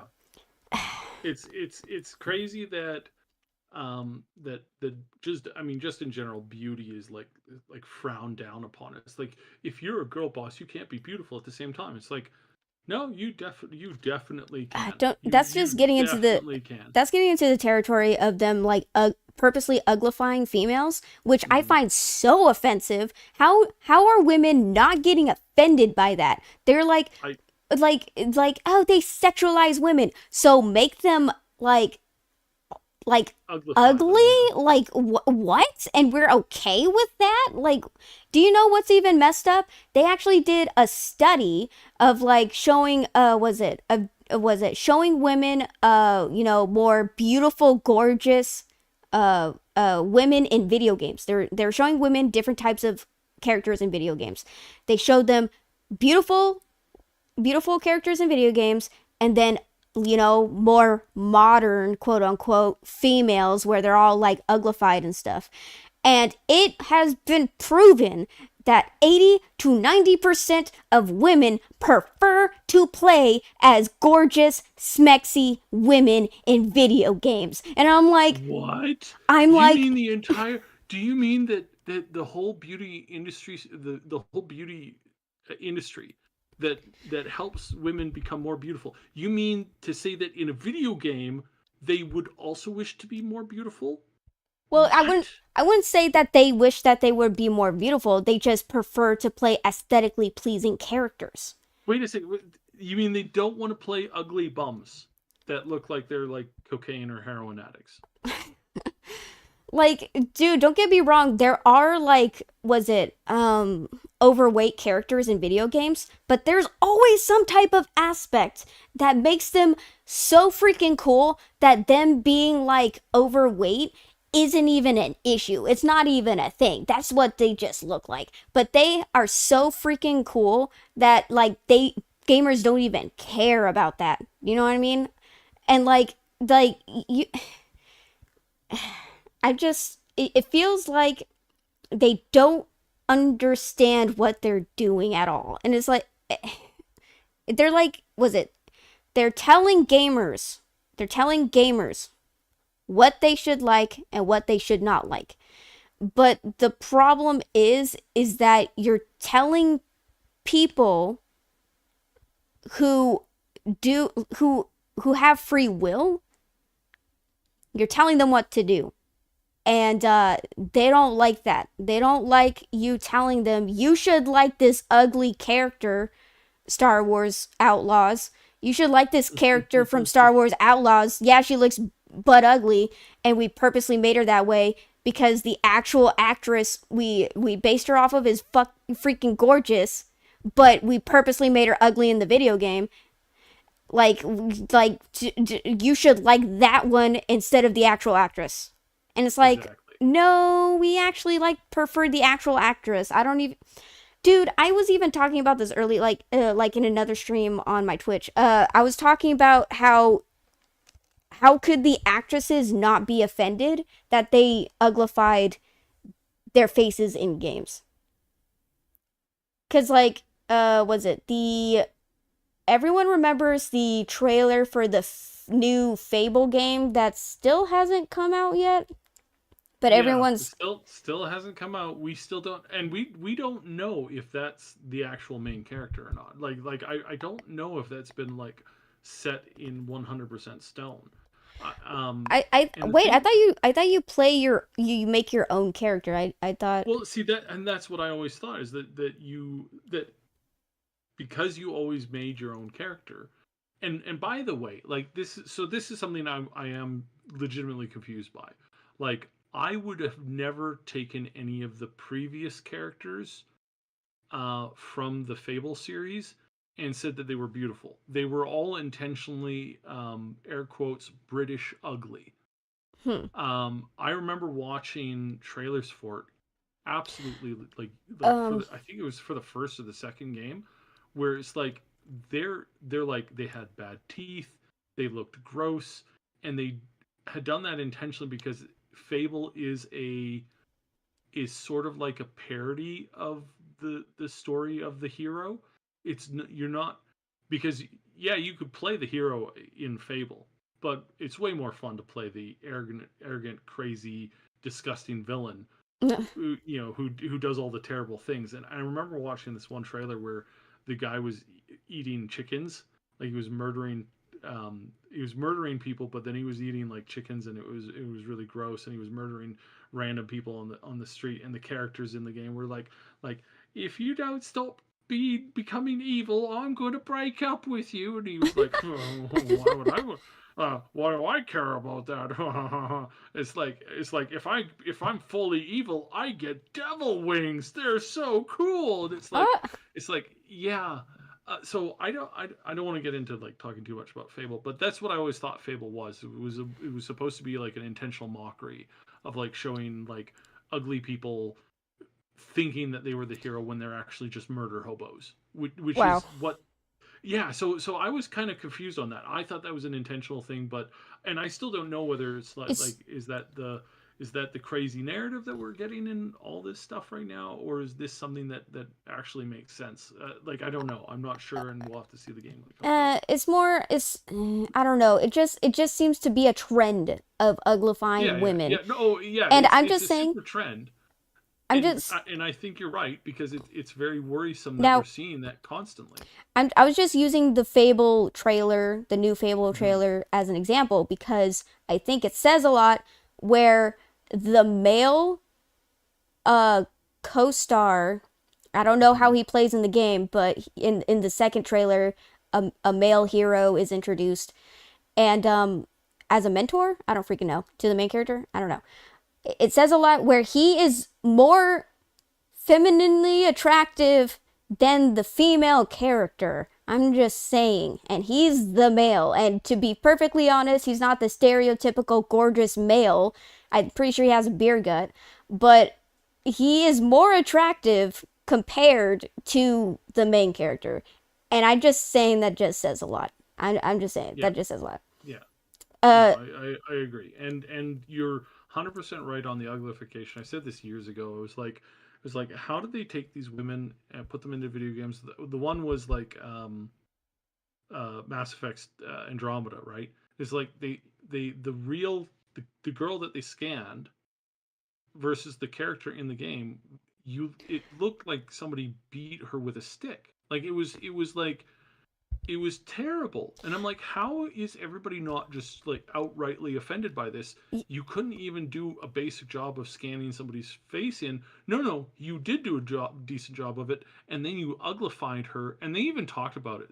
There was some obscure interview where, for one of these games, they talked about how they needed to make the character not as beautiful because then it would set an unrealistic standard. It's like you SOBs, you guys scanned a real person. That's not an unrealistic. That's a real person. That's what I'm Like saying. Like they always talk about unrealistic standards, but these are actual people who look like this. They don't even need makeup, bro. They actually look that gorgeous because of yeah, they just naturally look like that. It's like it is uh, achievable, and they're like it's unachievable. It is because they exist. They're right there. I've seen them. They're right there, guys. It is possible, and it's like you. It's just I don't they're trying to make it seem like being beautiful is like the worst thing ever. And it's like you can, I'm not saying everyone's model gorgeous. Realistically, not everyone's model gorgeous. I get that. But gamers play games Hmm. to look at things that are pretty, aesthetically pleasing, and to escape for a little bit. It's not so playing games isn't supposed to be realistic. Like, are we really gonna be fighting zombies that are made from freaking fungus? No, no. But it's like it's fun to play these games. It's and to experience these stories. Like, because we're trying to like we go to work, we come home, we eat and we sleep, and we watch TV and we play video games to escape the monotony. That's the truth of it. And that's all we're doing is just to escape it. Yet they're trying to like was it? Oh, my nephew's knocking on the door. But Yeah. Yeah. they're trying to make it seem like we can't escape. Like it's a bad thing to try to escape a little bit. And it's like, I don't know. It's just, I don't know why they keep trying to do this. I don't understand why they need to uglify women. I don't know why they need to make women more into men realistically. Because I don't understand why they have to Um. make these changes. But Yeah. There's a lot to that we'd have to dig into. but There's a yeah, lot to that. that's literally a whole podcast in itself. But Hmm. I'm just saying we have seen the same things for the last couple of years. It has not changed. As far as I've known, it has not changed. We have never seen, up to this point, a good masculine female, very good, very well written masculine female character in a video game to this day. Prove me wrong, but I have yet to see it. And so, and don't even get me started on the title Galactic, the heretic prophet. Galactic, the heretic prophet. What am I Yeah. It supposed to doesn't take doesn't make away? a. What Yeah. Exactly. What are you supposed to take away from that? It's kind of like all over the place. heretic prophet seems to point at some kind of religious aspect, but not did any way did it seem like that when in the trailer, in the story trailer. So it's like, what is that freaking title? Like, oh hi Rinston, welcome in. Capcom. We're talking about Neil Druckmann, but yeah, like it was, I don't know what is that supposed to mean. What does that mean? And I don't know. Like I have low expectations for this. I hope I hope that maybe they have some decent writing. Most likely not. Let's be honest. It's Neil Druckmann. So yeah, I don't think this. Everyone can see the writing on the wall is going to flop, like every other game similar to this. It always flops. Yeah. Oh my. Um. Like I think that just so a couple other games that were good that did look like they were interesting is the Solasta 2 is coming out, so that looks kind of interesting. Hopefully they've improved their graphical system. That was the biggest my biggest issue with it before, was like didn't look nearly as beautiful as I would like it to. I know that's kind of copy for me. And then I think it was new Arc line that was also put out. I can't again. I might be confusing it with a different showcase, but new Arc line is like steampunk plus dragons. It's Oh like, wow. oh, so cool. Oh yeah, Oh, and it Split plays. Fiction. That was also a new. I'm actually Oh, interested that's in good. playing Yeah, that. Yeah, that looks yeah. actually really interesting. I kind Check of want to out play it. check out check out new Arc line. It looks really good. It plays a lot like it plays fairly similar to to Baldur's Gate. It's definitely got some like interesting vibes going in that direction. So I'm hoping that um, it like really that it's good, right? I hope all these games are good. Yeah, I hope these games listen to their player base, that they listen to what people want from the games. That's what I hope for. That's what that's what I cross my fingers for, because it's like, yeah, no, this stuff is really important to reset where we're going with this, because otherwise we're just going to end up with slop, like just nonstop slop, and you're you're gonna check your video games for the week, and it's like, here are the state approved video games. These are the state approved games that you can play this week, and it's like, and you could tell it's all just garbage. It's Yeah. like, yep, not fun, not cool, gross. All right. Was there anything else we need to talk about for the Game Awards? No, I think that's it. Okay. Uh, so we did already. Did you want to go over again? Sven's speech and how people are review bombing Baldur's Gate 3 because they didn't like what he said. No, I mean, we talked about it a lot. Like his speech, go listen to it. It's one of the greatest things ever. We'll put up a short video of it at some point. But yeah, it is truly like 100% powerful, beautiful, smart, makes sense, and is like without a doubt should be there. Oh yeah, 100%. Turok. I forgot about that. Turok is such a Oh yeah. nostalgia Okay. throwback because Okay. Yeah. I Oh, remember goddamn. I remember was it the Nintendo 64? I can't remember. Like back in the day, my brothers would play like Xbox 360 and Nintendo 64, and Mhm. Turok was one of the games that they would play all the time. And so I was like, "Whoa, Turok, that's such a throwback." Like when I was like 5 or 6, I was like, "Damn, I was a little youngin' when I saw Turok for the first time." But Yeah. yeah, I remember Turok in the arcades, like back when arcades were an actual thing. Um, yeah, gee, I asked my dad once if I should get into video gaming, and back in the 80s, and he said, well, video games like all these arcades, they keep closing, so it's probably like not a good business idea. ugh, yeah.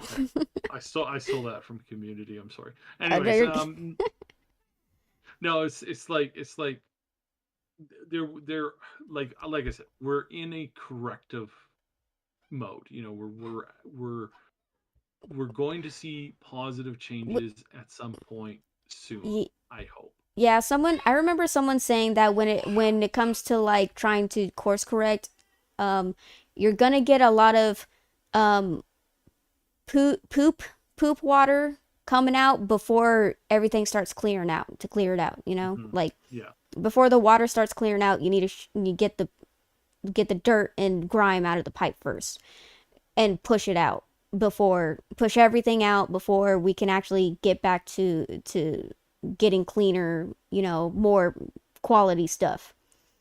And what they said was that I think it's the same for the gaming industry, but he was talking about the Hollywood industry, but I think it's the same for the gaming industry. He said that there's a lot of projects that have been, was it scheduled to release years in advance, so you're going to still see these Oh yeah. types of content still coming out, even though people are sick and tired of them. You're still going to kind of see it because they're already planned way in advance and already produced by the time, like already produced. So you still see it, but by the time the last of the grime is pushed out, you're going to start seeing like more traditional TV shows, more traditional movies, more traditional games, and like a reverse on, like back it up reverse on all content.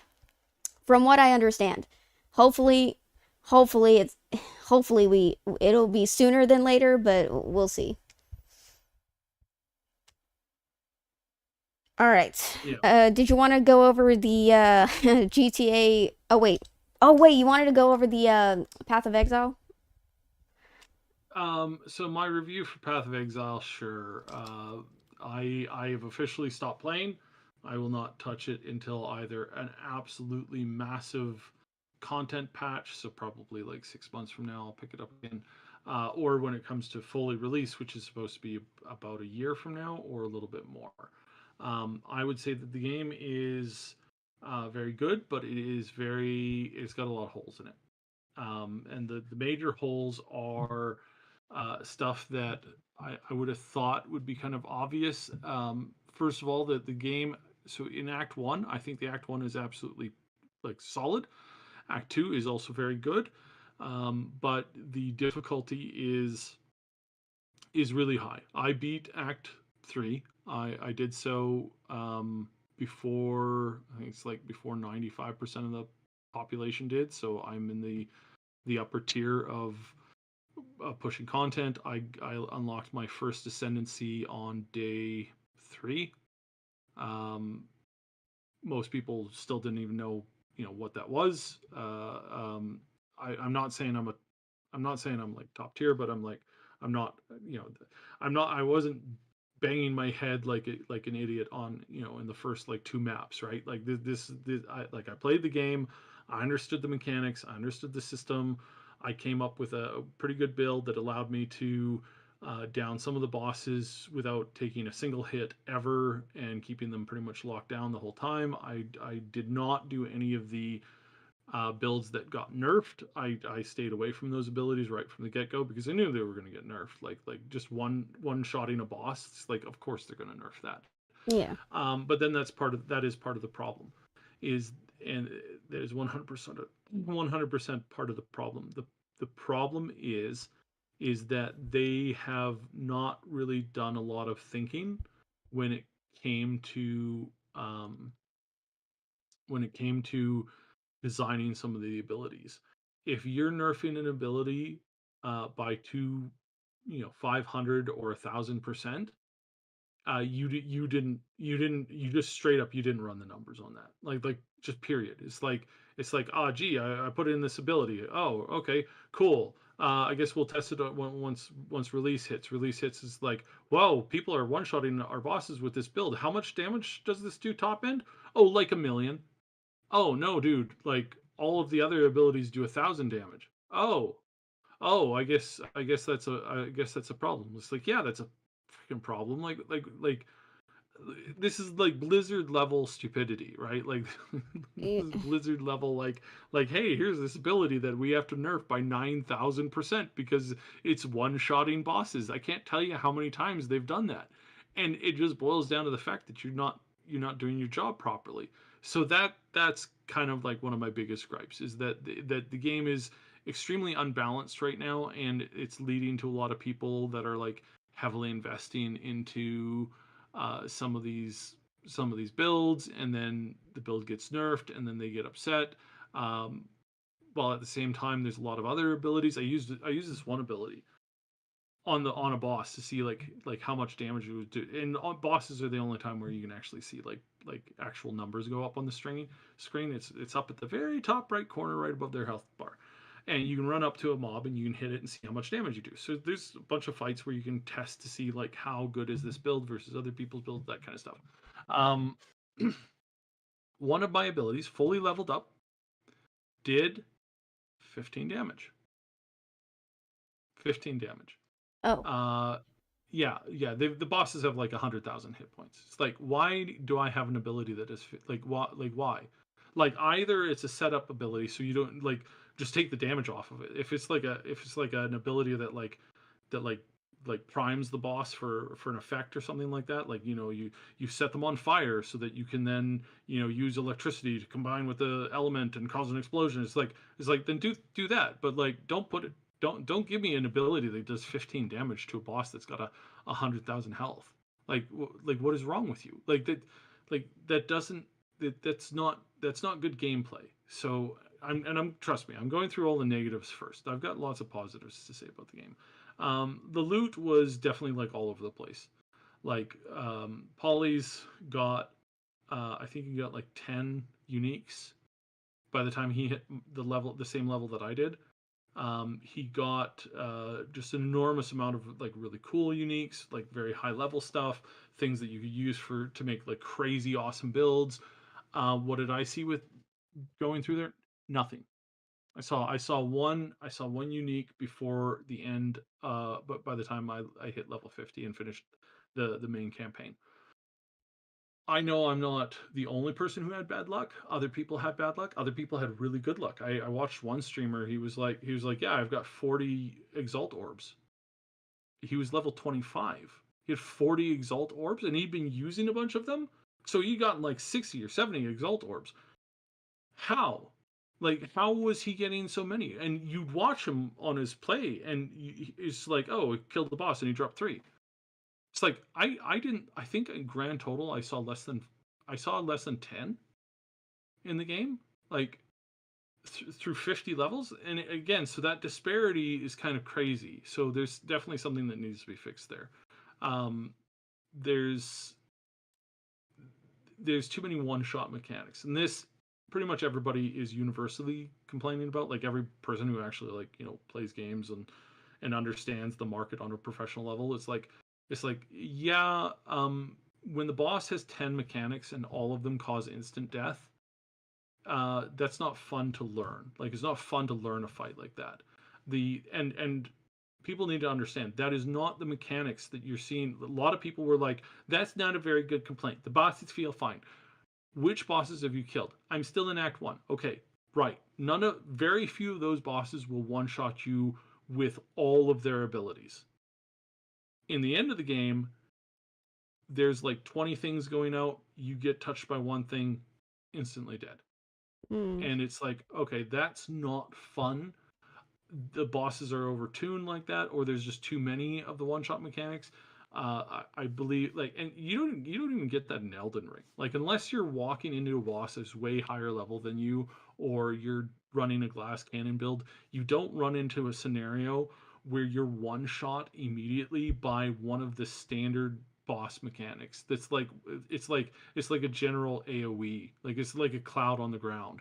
And it's like, oh, you put a toe into that, you're instantly dead. No, very few games do this. So this is kind of ridiculous, and it's not fun to go in on a fight with, like, you're in a group of people. It's not fun to go in on a fight and have half of them just immediately killed by a new mechanic that they had never seen before. It's like that's not fun.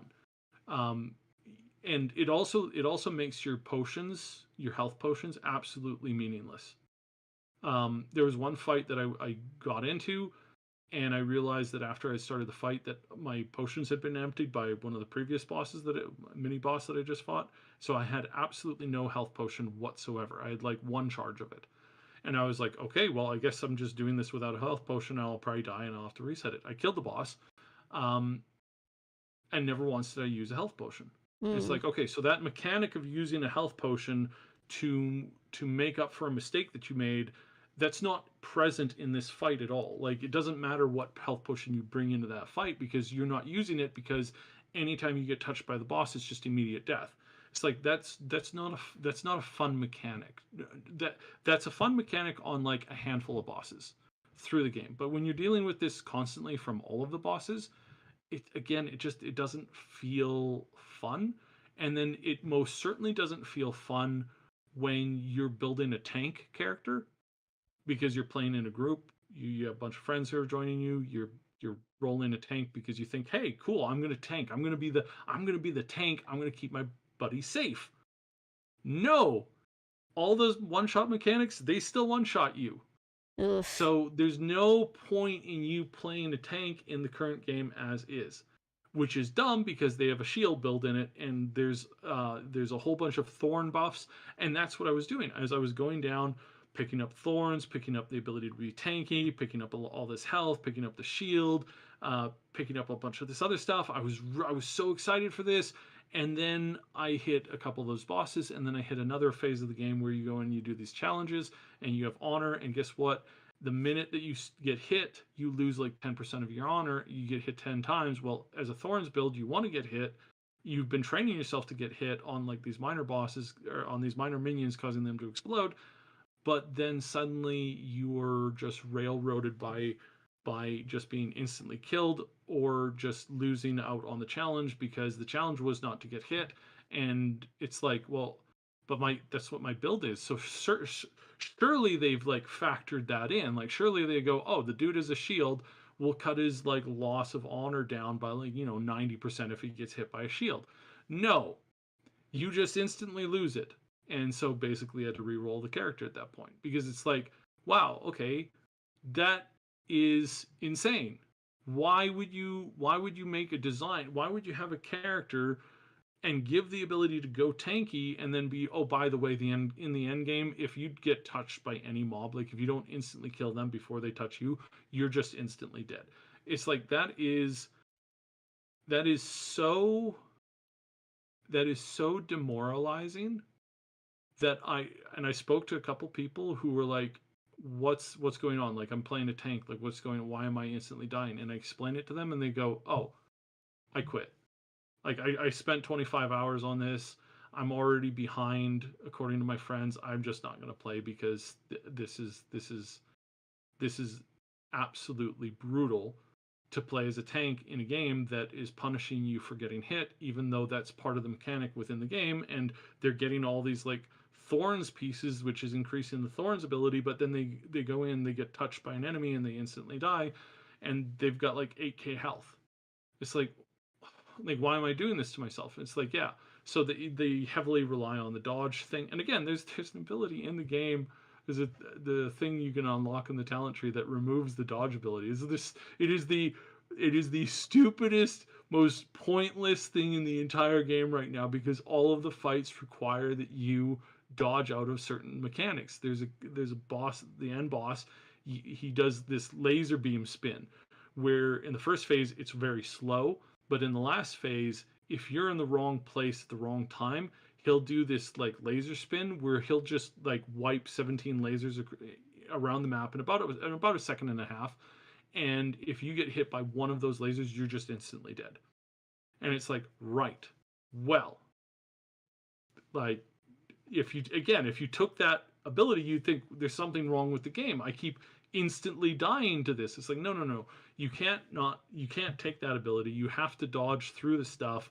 You have to iframes time it right, period. And it's like, that is absolutely not fun. And so there's a lot of issues with that. And to be fair, it's a lot of late game stuff. I don't know. I hope that they come in and they fix it. I don't think that I think that there's only a handful of abilities in the game that should ever one shot you as a character. Any one shot mechanics that like would be sufficient to kill you in a normal engagement fight, at most they need to take 50% of your health. Maybe 90% if it's a special thing. What one shot mechanics are fine having like a few of them, but when you go in on a fight and it's all of those things, or when you're doing the new game plus and you encounter a chaos creature and you're like, hey, what's this cool creature? Oh, he touched me and I'm dead. Okay, right. Okay, so it's if I don't have like 90% immunity to this damage, he just instantly kills me. And then when you discover that if you that happens to you more than a few times, you've bricked your map. And then if that happens too many times in a row, you've bricked your character. It's like, oh wow, okay, well, I didn't sign up for playing hardcore, but I guess I am playing a hardcore because now I have to re-roll. Um, so those are a collection of my negatives. I feel that the game is really good in Act One. It feels really good. Yes, there are a few bosses that'll one shot you. Yes, there's a couple of fights that are like that. But there's like environment, there's like other things like that that you can kind of play to your advantage. I don't think that the tank builds are tanky enough in Act One. I think that they need to be way. I was expecting them to get better as you got more abilities and as you went further along. I thought that we would start seeing like some really cool tank builds, but no, it's the longer you play a tank, the more suffering you're engaging with. Same with melee. If you're playing a melee character, the longer you play, the more suffering you're having. You go into some of the ascendancies, you're playing a melee, you're expecting that melee has some kind of advantage. No, it does not. No, stop playing melee. It's utterly broken. It doesn't feel good. There's a couple of abilities. There's the slam jump. I really love this ability. You jump high up into the air, you come down, you slam a target on the ground. Super awesome, super great. Except all of the spell effects that are on the ground hit you as you're flying through the air. And there's more than one video that people have posted of their character dying mid jump, and it's like, why is the character being hit by stuff on the ground when they're flying through the air? And so stuff like that is it's just soul crushing when you lose it. If you're playing like hardcore, if you're playing like on this new game plus stuff, and you encounter this, and then suddenly like, yeah, you've died one too many times, and now you're sort of bricked. Like you can try, you can suffer, you can try to like get along through. Polly's made a mistake with his build. He went down the wrong build tree and kind of built something that he shouldn't have. And what ended up happening with that is that he tried to re-roll his character. He tried to like reset all of his talent trees, and he spent an entire day trying to farm as much gold as he possibly could. Didn't even manage to reset all of his skill trees, and then when he came out of that, he was still doing like low tier damage because he had missed out on the abilities, on trying to farm certain roles and certain stuff, and so his character was bricked. He couldn't continue playing with it because it was just he couldn't. He lost so many of his stats when he went to rebuild that he couldn't even use his weapons or his gear. So he had to Wow. run around in a map looting things, trying to get like we would go in and we would kill stuff, and then he would like pick up the stuff, go back to town, sell it, change like another point, get a little closer to being able to use his gear and his abilities again, and he just kept on doing this until finally he got all of his abilities on track. It was starting to feel better. He was doing a lot more damage, but then compared to some of the bosses again, it just wasn't enough, and he would get overwhelmed by the abilities and stuff like that. So the game is not friendly to new players. It again, Act One I feel is because it's slow enough that you're not being spammed constantly with everything on the screen all at once. But by the time you get to Act Three, in a lot of zones, you are going to be just absolutely spammed. You're going to have cold vortexes. You're going to have a chain lightning going everywhere. The screen is going to be so full of stuff that you can't see what's going on. So unless you're playing a character who plays like at the absolute edge of the screen, you're just going to get overwhelmed with stuff coming at you like nonstop. And so again, that's a bit of a problem. Like yeah, that's sort of that's good if you allow the melee characters to have more of a natural resistance to that kind of stuff, like having more block. And they've already, and again, all these issues that I'm talking about, these are issues that they've already recognized. So one of the things with the tank build that they already recognized was that, hey, the tank sucks. You're getting killed constantly. So we made it so that the block function works regardless of where you're facing. So you will always block. You will always have a chance to block that basic hit, even if you're surrounded. And again, that's like, wow, that's amazing. That also clarifies for all the idiot fanboys out there that they are already aware of the problems and going, no, melee is fine. Is no, it's not fine. Otherwise, they wouldn't have introduced this fix. Like they clearly know that tanking is broken. Therefore, they're trying, some of these first changes are fixing some of those desperately needed fixes so that you don't feel like you're hitting yourself against the wall. If you do feel like you're getting burnt out, just take a break from the game. Like just seriously, just take a break. Just stop playing it for a little bit. Wait for some patches to come in. If your build has been absolutely nuked, just either start a new character or mess around stuff.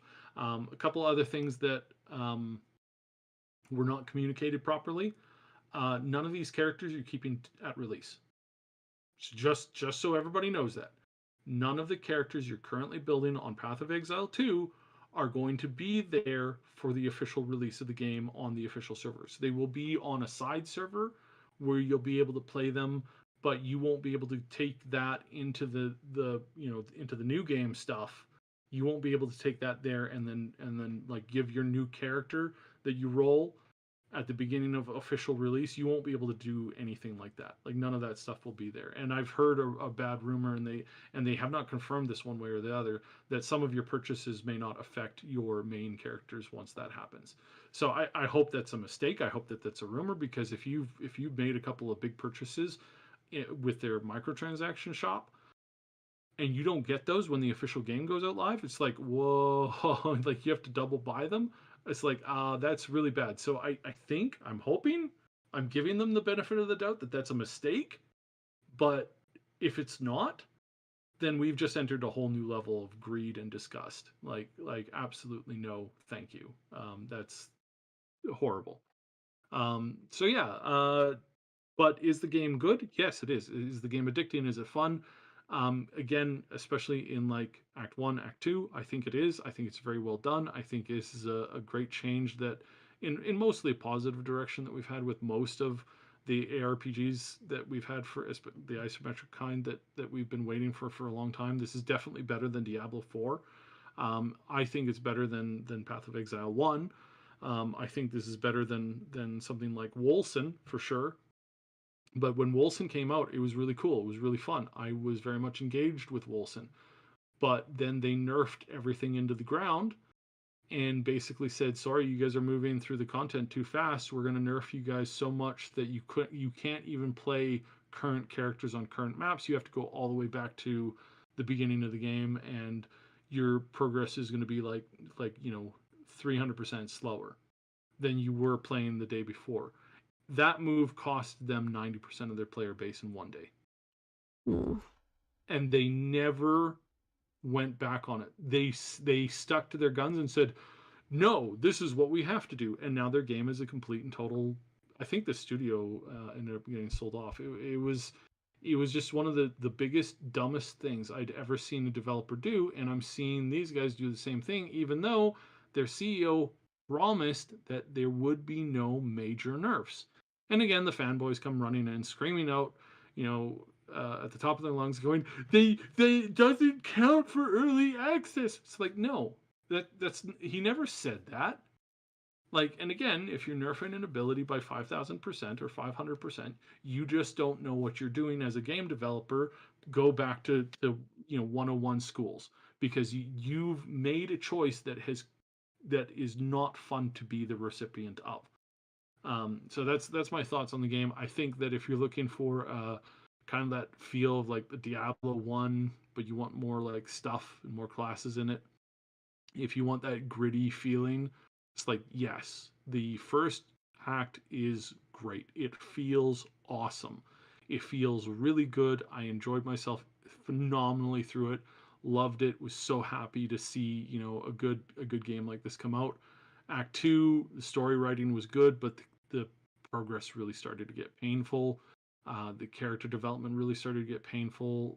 Constantly feeling like I was getting, just every time I would level up, I felt like I was less powerful than I was an hour ago. It's like, having a harder and harder time fighting and killing things. Like, and then once Act 3 hit, it really started to go downhill from there. And by the time I got to the end of the map, not only was I still in mostly Act 1 gear because I had just not gotten anything, I had not gotten lucky on anything. I had managed to get lucky on my weapons. That was the one thing that I did get lucky on. Um, the game felt like a pain. It really felt like a pain. And I was doing all the things. I was checking all the merchants all the time. I was buying all the stuff that I could all the time. I was gambling with this stupid gambling mechanic as often as I could. And I just kept running into a wall. I just kept feeling like, nope, I'm not getting anywhere. I feel like I'm I feel like I'm hitting the wall, and I'm not making progress, even though I'm getting more and more builds. So we go and we farm a map 20, 30 times, still don't get anything, worth equipping. Try to level some items up, get bad rolls. I can't tell you how many times I thought I had an upgrade, and then I roll it into a magical or into a rare version from the magic version, and I get increased light radius, which is a garbage stat, which bricks the gear. Like, it's just like, okay, throw the gear away. Or it's like, I'm like, I need a plus 20 to a plus 50 roll on magic damage, and it's like, hi, on this level 50 item, you have re-rolled 4 cold damage. Hmm. All right, well, that's another item that goes off to the slammer. It's like there are weapons in the game that it's like increases your base damage by 100%. It's like, great, that's what you want, but you get that maybe like one in for me, it was like 1 in 1,000 times. It's like 1,000 pieces of gear, I get like one good stat on it. I went through, um, in the 20 maps that I did, I re-rolled.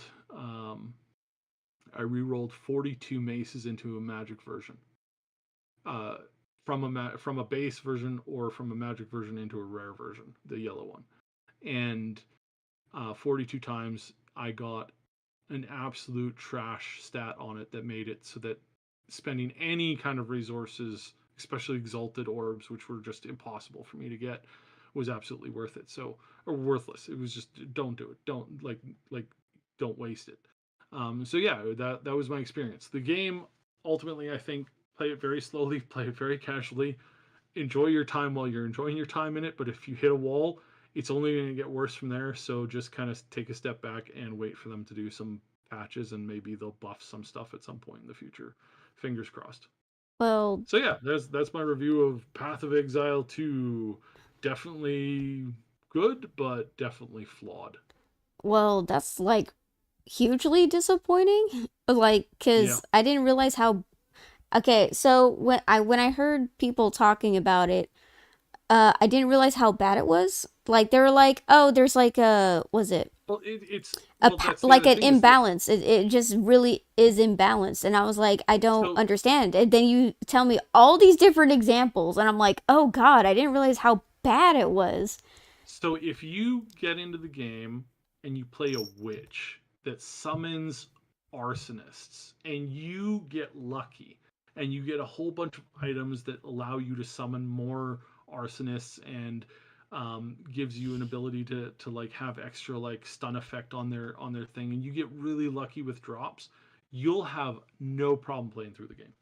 Like 100%, no problem. If you're going an SRS mage caster, elementalist, and you're raining like meteorites from the sky down on the enemy's field, again you're gonna have, if you've gotten lucky with a whole bunch of stuff, again you're not you're gonna be like, wow, this is so amazing. Why is everybody complaining? If you're one of those people that you play through a map and you get like 10 exalted orbs, you find like one or two uniques, it's like, again, that's great. And there are people, regular people, who have that experience all the time. But then there's equally number of people who go, hey, I have been farming for 30 hours and I have no exalted orbs, I have no skill gems that are of actual use to me, and I have absolutely no unique items that have dropped. I'm running 50% magic find right now. um you're just unlucky. When I killed the last boss, I got two blues and some gems. And I'm just like, I thought they made it so that I was guaranteed to get at least one rare. Like, come on, like at least one rare. Make like a guaranteed unique on the first kill of the last boss in Act 3. That would be so epic to just have that. Like, at least I have something I could trade. But no, I got a bunch of blues and some gems, and that was it. Mm, I got these glass baubles, which are very rare, but it's like, okay, that doesn't actually help me. Like like that doesn't actually help me at all.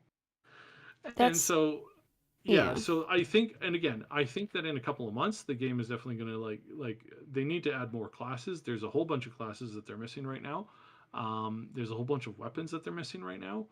Um, but at the same time, saying that kind of makes me worried, because already like the loot is kind of like, um, it's kind of hard to find something good. What happens when you add like six more different types of loot that you can't actually use in the game? It's like, oh, I don't know. Finding a weapon is going to be really hard when you're trying to find one in what is it going to be, 12 or 14 or something like that. It's like, ooh, that's good. That's going to be tricky. So again, I don't want to say that the game is terrible, because it's entirely going to be based off of your vision of the game. If you go in and you just want to like progress through the first act very slowly, it's like you'll probably have a fun time. Like 100%, I did. It was great. I didn't talk to anybody who didn't have a fun time in Act One. But it's the gear wall that you hit in the later acts that just make the game like you're being punished, but you don't know why, and you're just trying to figure out, why am I being punished constantly? Why am I not getting anything good? And it's like, Well, it's because you're an idiot because you didn't know about this thing. Like the whole like tanking thing. It's like, oh, you didn't know that you couldn't tank when you're trying to get your ascendancy. Well, you're an idiot. Reroll, dumbass. It's like, oh, okay. I literally had multiple people tell me that. It's like, how am I supposed to know that? Like going into it, like you invest your time in building a tank character just to discover that you can't bring a tank character to this part of the game, period. Not, Uh, oh, there's a smart way to do it. No, no, no. There's no smart way to do it. You've just bricked your account. Ha ha, re-roll, dumbass. It's like, and people were celebrating this, like finding it funny, and it's like, all right, and that's the other reason why I'm not really going to be playing the game anymore, is because the community is the one of the most toxic communities ever. Like I jumped in, I helped a bunch of people out to kill some of the bosses in Act Three, because I had an easier time of it than most other people did. And again, they're like, you know, can you give me like 5 exalt orbs? Like, no. I'm like, well, you're just a piece of shit. Fuck you. It's like, dude, calm down. Like, what the hell? Like it's just been it has progressively gotten a lot worse. So I'm not too happy with that. So yeah. like the again, it's people probably like it's just the people in the general chat. I'm sure that the vast majority of the players are nice, but you didn't see that. There's no way to connect with nice players. You just if you try to help somebody out and they were a dick, that just made your experience really bad. If you were in need of help and asking for help, you would typically just get mocked by people. And again, I tried to like go in and help people. I carried a few people through a couple of games, but it just yeah, it was just kind of like painful. It was kind of like slamming my face against a wall. And when you're already doing that with the character progression, it's like, okay. So definitely play it with friends, and then just go slow. Like if you wanted to play with some other people, if you wanted to form a big group and you wanted to go through Act 1, I'd be in for that. Like me and Paulie's probably both be in for that. But just generally speaking, it's like I don't want to touch Act 3 ever again until release, because I know if I have to go through it one more time, I am never going to play the game at release, because I know that I'm going to be waiting, that's going to be waiting for me, and I will not want to do it. Like Yeah. just flat out. I have no desire. I've got it in me to play through Act 3 once more, and I've got to save that for release. Because yeah, it's just like there's a few things that they could maybe do. Like there's a few things they could maybe do to make that more tempting, but for the most part, it's just like nope, nope, nope, too much. Too much Mm, doesn't feel good.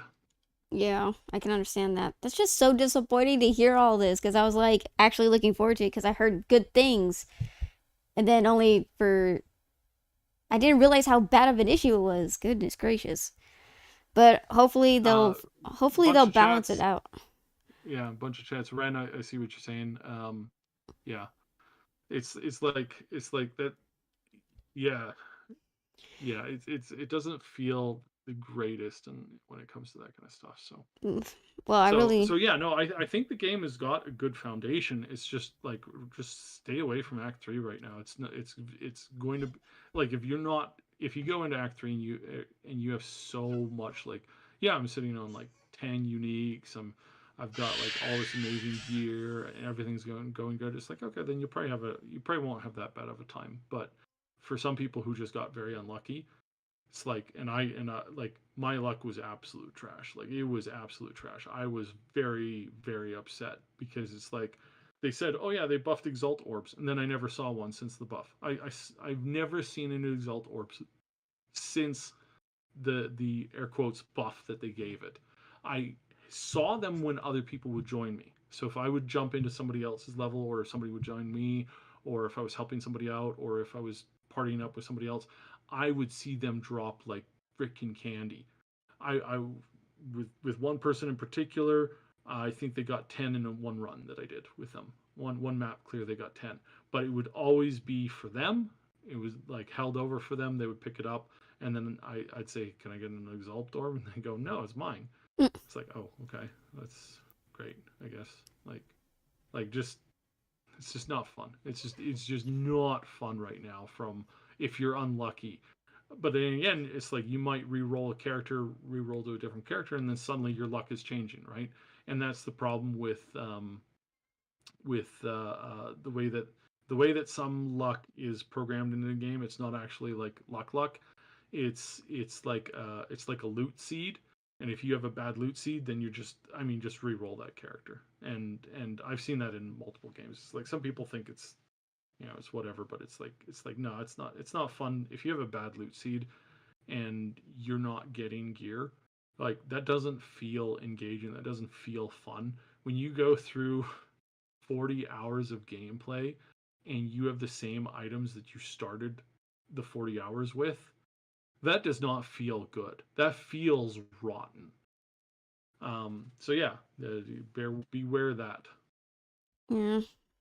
Well, I just really hope that they figure it out like sooner rather than later. I know I said that earlier, but I hope they figure it out. Um, Me too. did Because you it's a good game. It's a good game. It's got a lot of potential, but it's like it's not fun if you're hitting those walls. It's not fun. now Absolutely not fun. just to like I guess to lightly touch on it because I don't think we can there's like much to say really about this.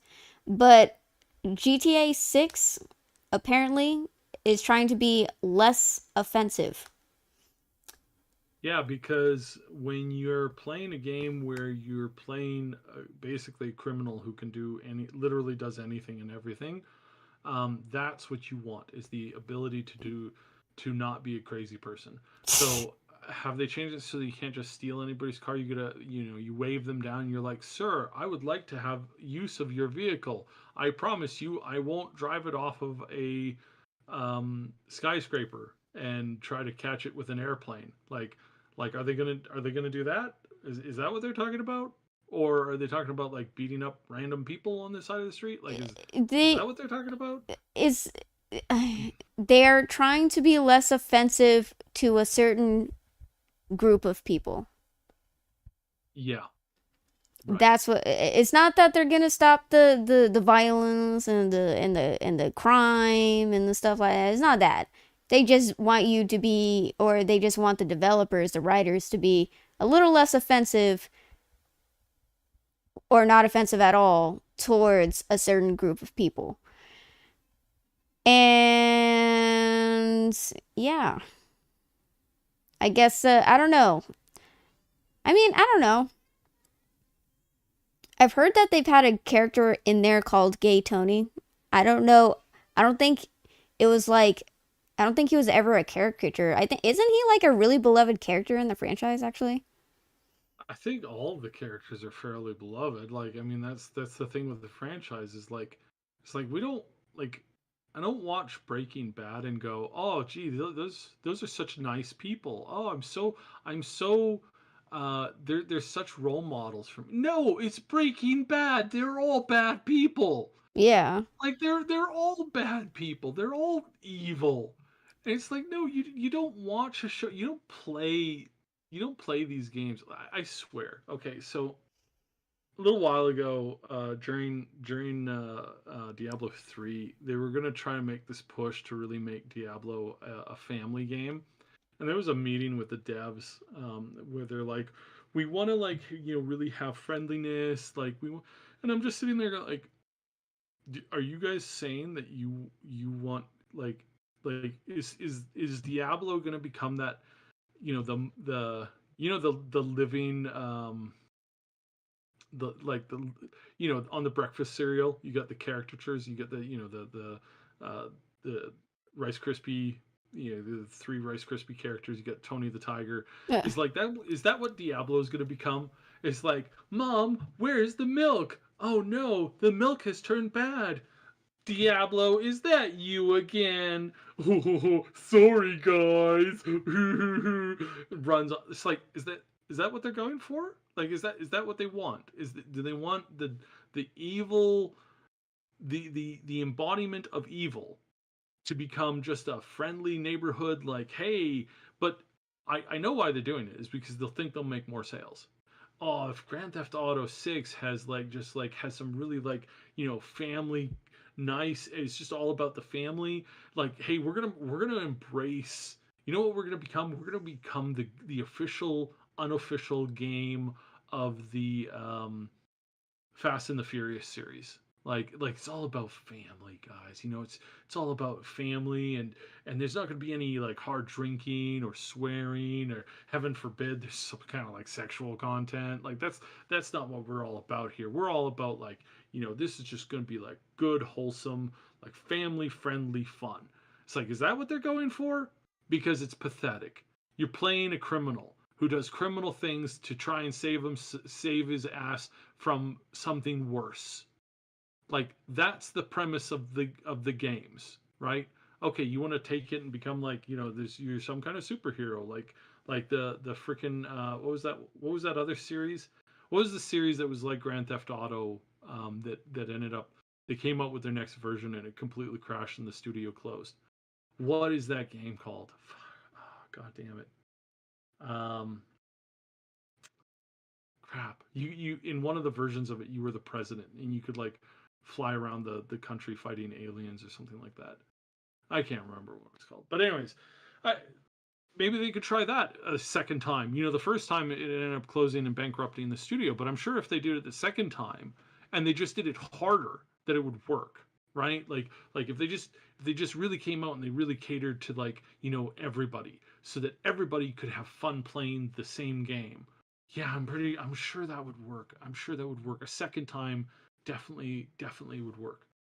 Yeah, it always works out, doesn't it? Oh God, I keep remembering how many times like franchises try to change their identity Hmm. later down the line and it just never works and they end up, Flies into a wall. yeah, Yeah. they end up like not making any money on the games and they're like, "Why does no one like our games?" It's like cuz you changed everything. You made it more palatable for advertiser, like family friendly Yeah. stuff. Like you made it more palatable for like people who don't even play your games. Like it makes no sense. So is GTA 6 going to be hugely affected by this? Uh, Unless they're doing something that we don't know about, I don't think so. I don't think it'll be affected by this, to be perfectly honest. But we'll have to wait and see. Dragon Age, Halo 3. Ugh, God, don't remind me about Dragon Age. Anyways, but yeah, like we won't know for sure until we see for ourselves. Uh, but yeah, am I surprised that this happened? No, because GTA was like one of the last edgy games. Uh, Besides, really, well, I can't really say Dragon Age, but there's been a history of people like I don't know what you call it. They try to take away the darker aspect of games, make it more Hmm. family friendly. It's being a trend now. Am I surprised that they're doing this for GTA 6? I'm not surprised at all. Honestly, we should have expected this. But yeah, I'm not surprised. Not surprised at all. Is it going to affect it being a good game? I don't know, but we'll see. People are still hyped about it. Uh, but moving on, the U.S. government is going after Steam for offensive content. That they're selling offensive content or promoting offensive content. Yeah, and the dumb thing is the offensive content that they're talking about is politically motivated content. So it's not the adults only kind of content on Steam. It's the, hey, let's play as World War II famous bad guy, and while he does something in a bake shop. It's stuff like that where they're like getting their, they're getting all really angry about, and it boils down to, again, they don't understand that, sure, there are one or two games that come out that are really popular, usually motivated by like, uh, bad actors, right? Like people that are like genuinely hate someone or something or some group of people. They're very racist, and they're like, "Hey, let's play a simulator where we play, where I we're want to. we're where we're where we're killing off the civilians of this group of people." The more in a lot of cases, like these games are not popular. They're played by maybe like a handful of people at most, tops. Yes, there is one or two where they're played by like tens of thousands of people, but those are extremely rare. And really, it just showcases what kind of like people those people are. But just generally speaking, What this problem is of their own they're making. they're also trying to force the whole Pepe the Frog meme as a Again, sign for as like like a am I allowed to say this, terrorist yeah, yeah, sign or yeah. whatever? So And it's like it really rankles me because the whole debacle of Pepe the Frog being seen as a terrorist sign is because during the Hong Kong riots, right before, uh, are we allowed to say the COVID on YouTube again? I don't know. We're oh, allowed to, right? COVID, yeah, you can Yeah. talk about Okay, COVID. because Yeah, I know you that they used you to. can They even used to. call you. We're never gonna forget that they used to flag videos and streams of whenever you Yeah, said COVID. So no, yeah. never forget. Anyways, so right before COVID happened, they were like, was it riots were happening in Hong Kong because Mhm. the Chinese Communist Party was trying to put a bill in place that constantly monitored like like Every single every person, single person wherever you went. all the time, They wherever had you you went, whatever you were doing, in Hong you Kong. had to obey the government, and that included that.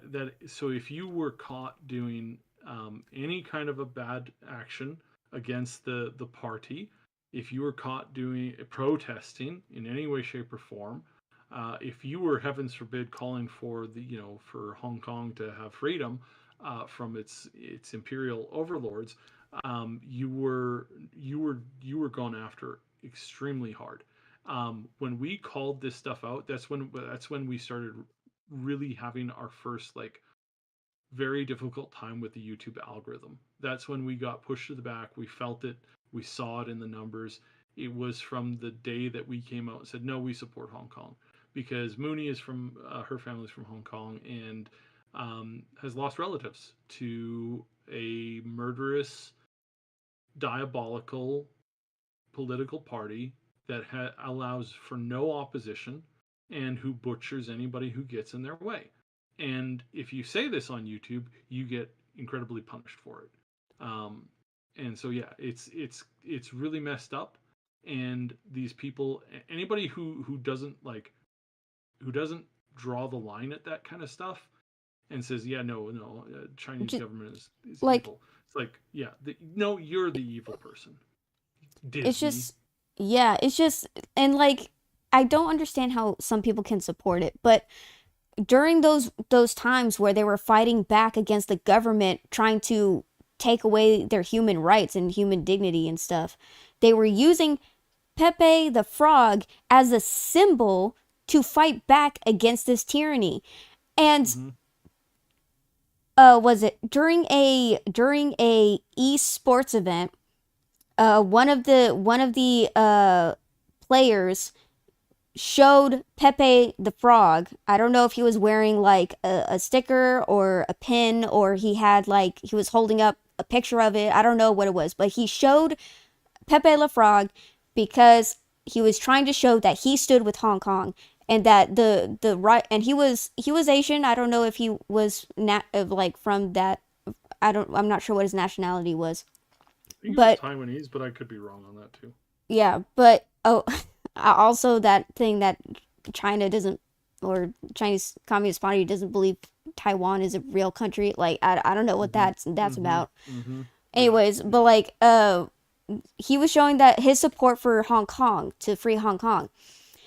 And the moment he did that, that was when they cut the cameras. He lost his position being on the team, and that was the moment they labeled the Frog as a terrorist symbol. And I'm like, excuse me? Do you even understand the background for this? But we don't want to upset Daddy China Communist Party, CCP. We have to hide the fact that Americans support Hong Kong. We don't want to cause tension or anything.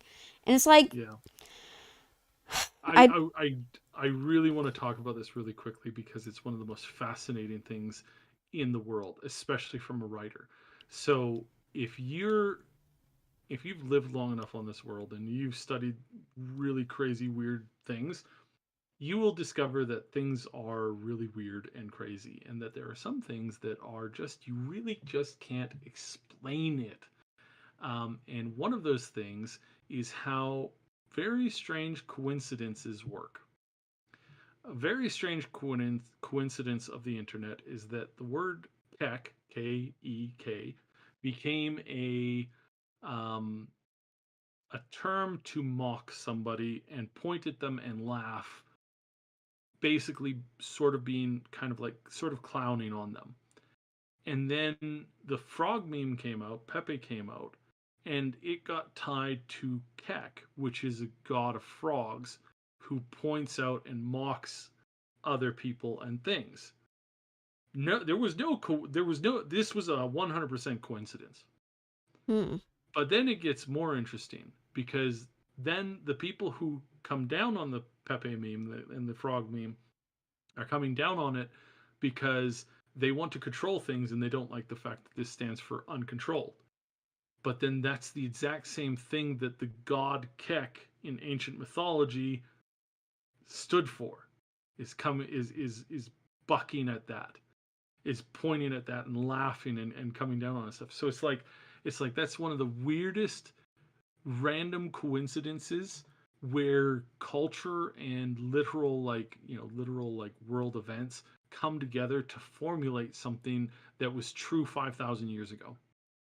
That is so bizarre and so weird and also um, very foolish for you to look at that and go, "Oh yeah, well, I'm just gonna continue to come down.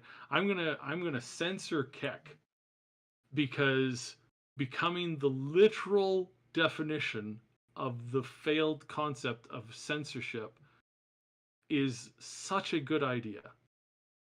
It's like it's like the tyrannies throughout history. They take over a city or a country or whatever, and the first thing they do is they execute the clowns mm, because the clowns dared to mock them, dared to make fun of them. It's like whenever that happens, you're not on the right side of history. Just so you know that if your group or motivation or whatever has gone to comedians and attempted to put them in the ground or try to get them destroyed or try to have them censored beyond a point where they can exist, congratulations, you are falling for the trap that the very concept that this was telling you, hey, don't do that, you're going to lose. So yeah, keep trying that, dumbasses. I'm sure the god of humor will make sure that he's laughing in the end. yeah. Oh, so funny. It's so bizarre to see anybody try this.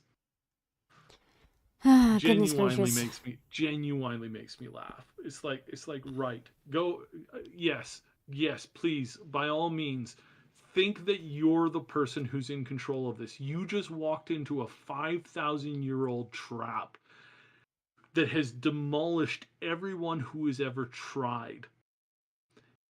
That's going to end well for you. Good job. Good luck with that. Hope you're still intact after this. But yeah, I'm definitely gonna skip out on supporting you now.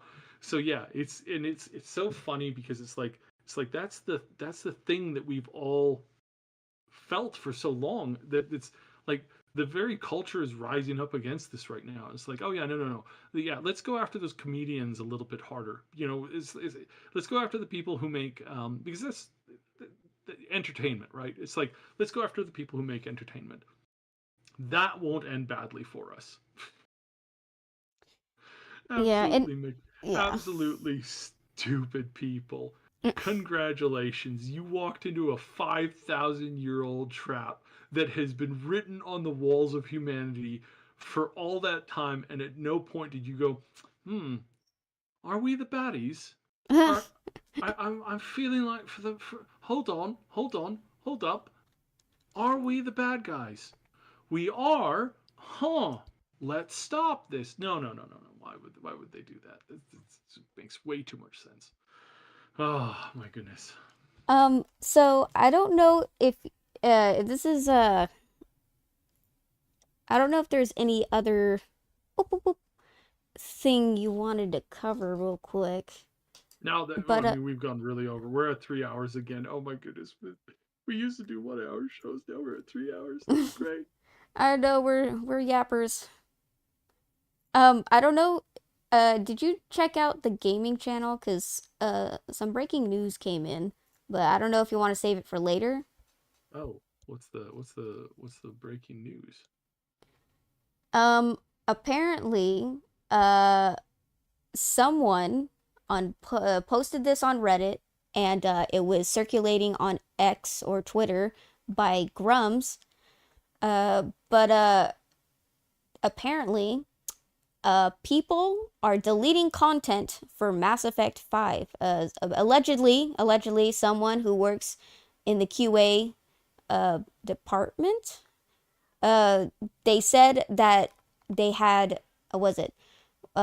We got all on quote, we got an all hands on deck meeting last week. Devs were asked to delay features, art, and content that may be deemed woke or political and defer them to future patches.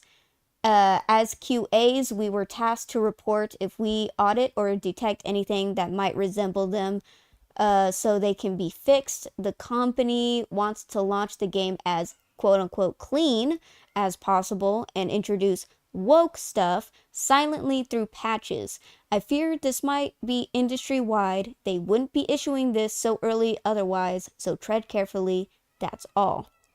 And Uh, the header said, I work as a contractor for Mass Effect 5. I do QA. I have a warning for you all. But now, obviously, take it with a grain of salt. I think the last time someone tried saying, "Hey, I work for this company and this happening," I think it was false. I don't think it was actually true. So take that with a grain of salt. From what Grums said, he said this rumor is going around that Bioware is asking for woke content to be paused and delayed, perhaps patched in at a later time.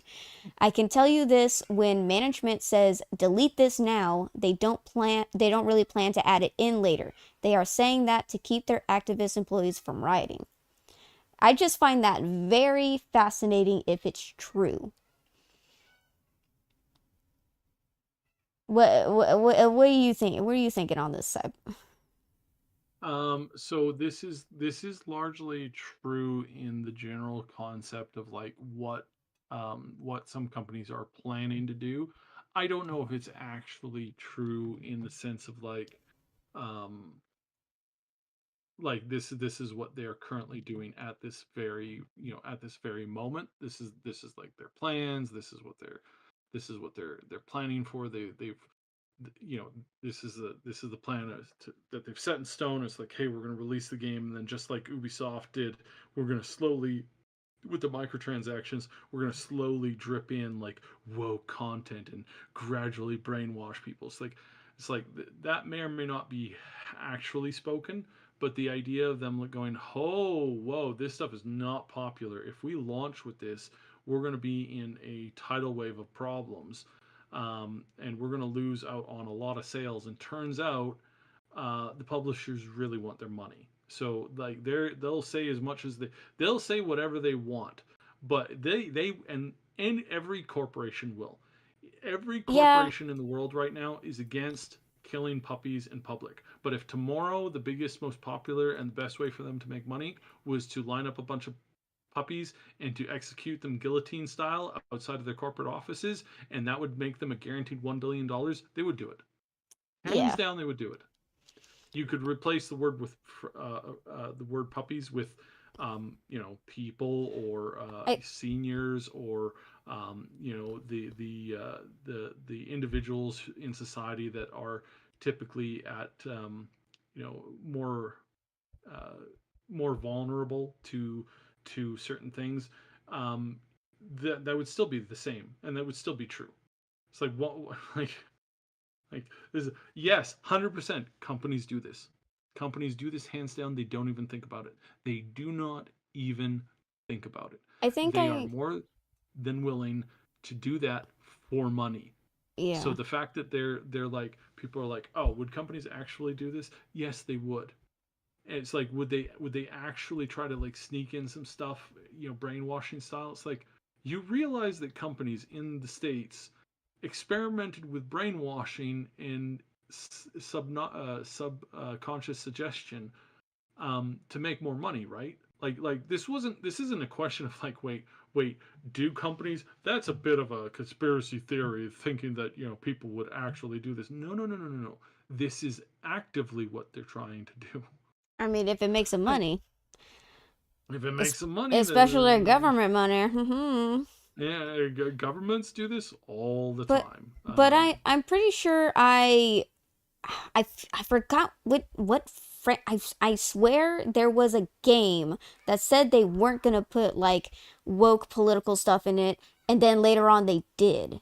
Or was I thinking about the He-Man TV animated TV show that came out like a couple years ago?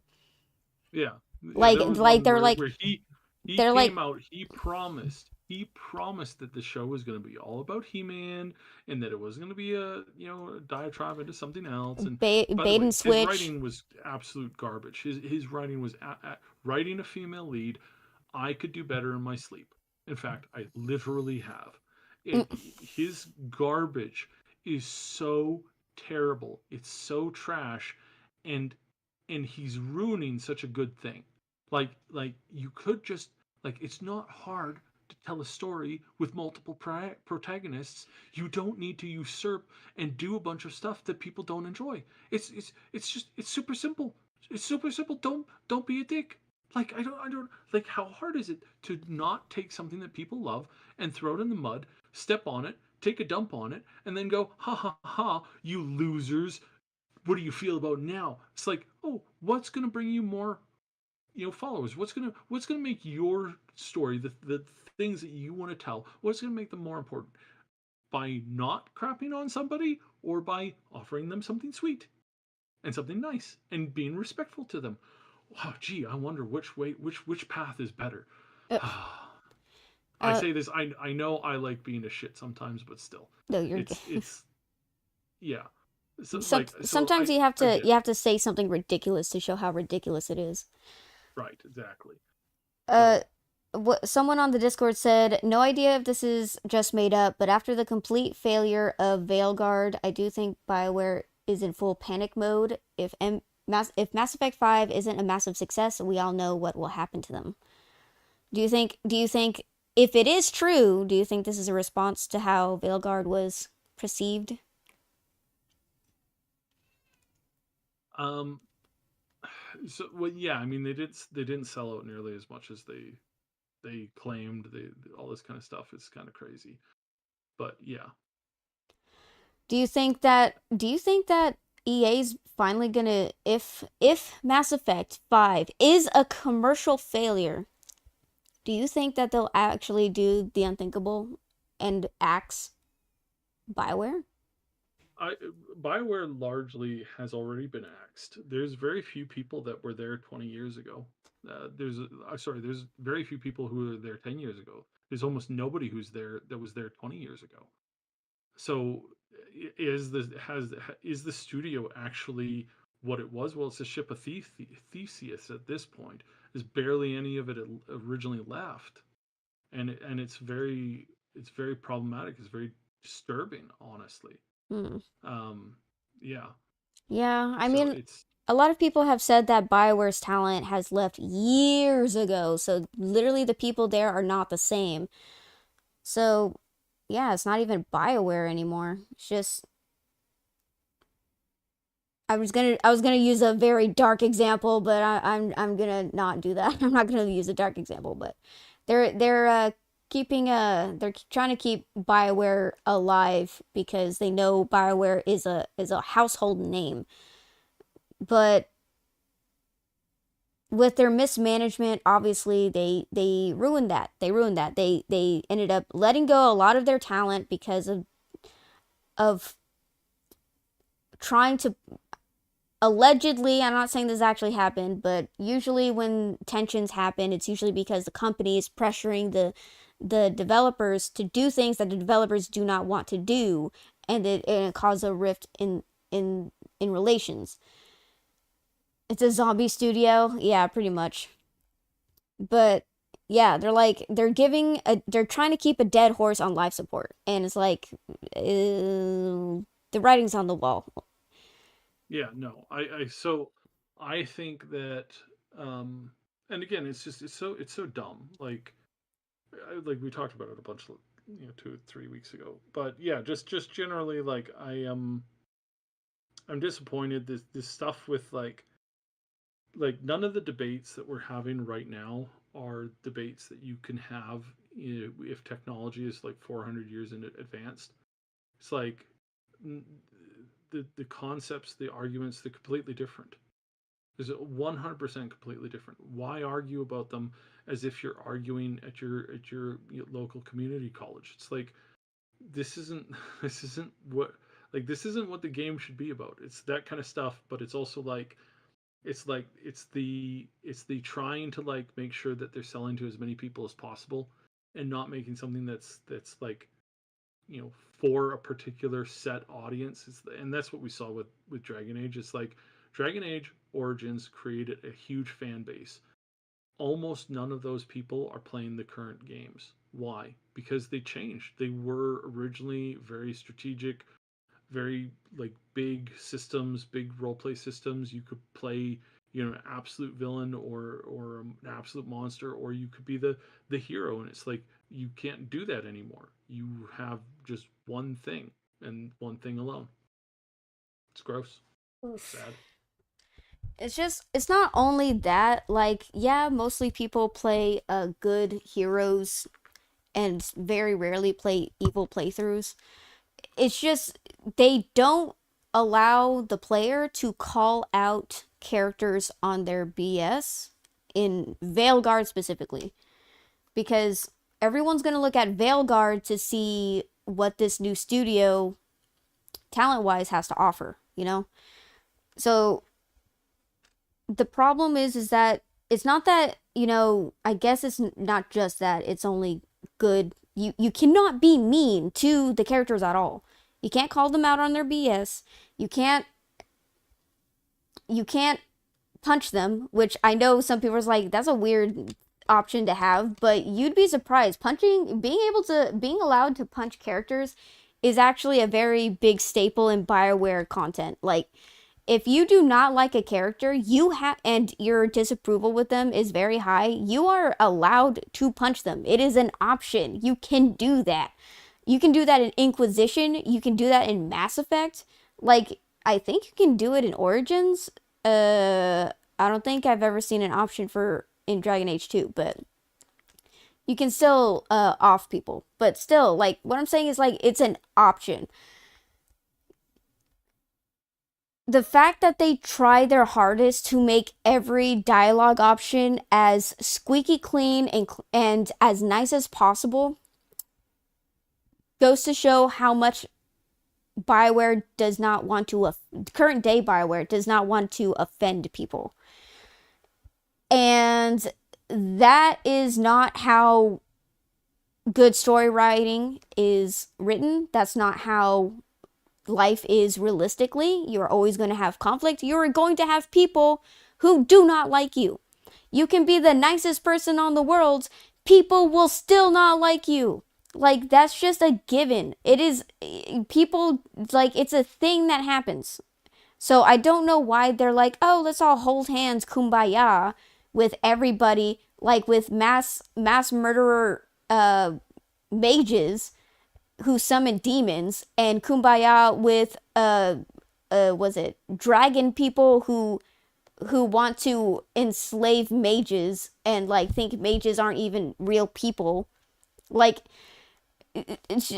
I don't see it doesn't make sense to me sometimes like but yeah, it's just it doesn't bode well to the content that they're going to maybe put into Mass Effect 5. I don't know if this is a ploy because I've heard of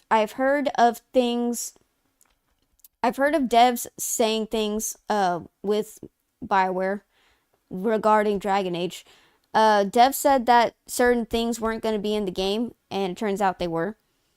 Uh, so I don't know if this is a ploy to get people to lower their guard, but we won't know until, the game.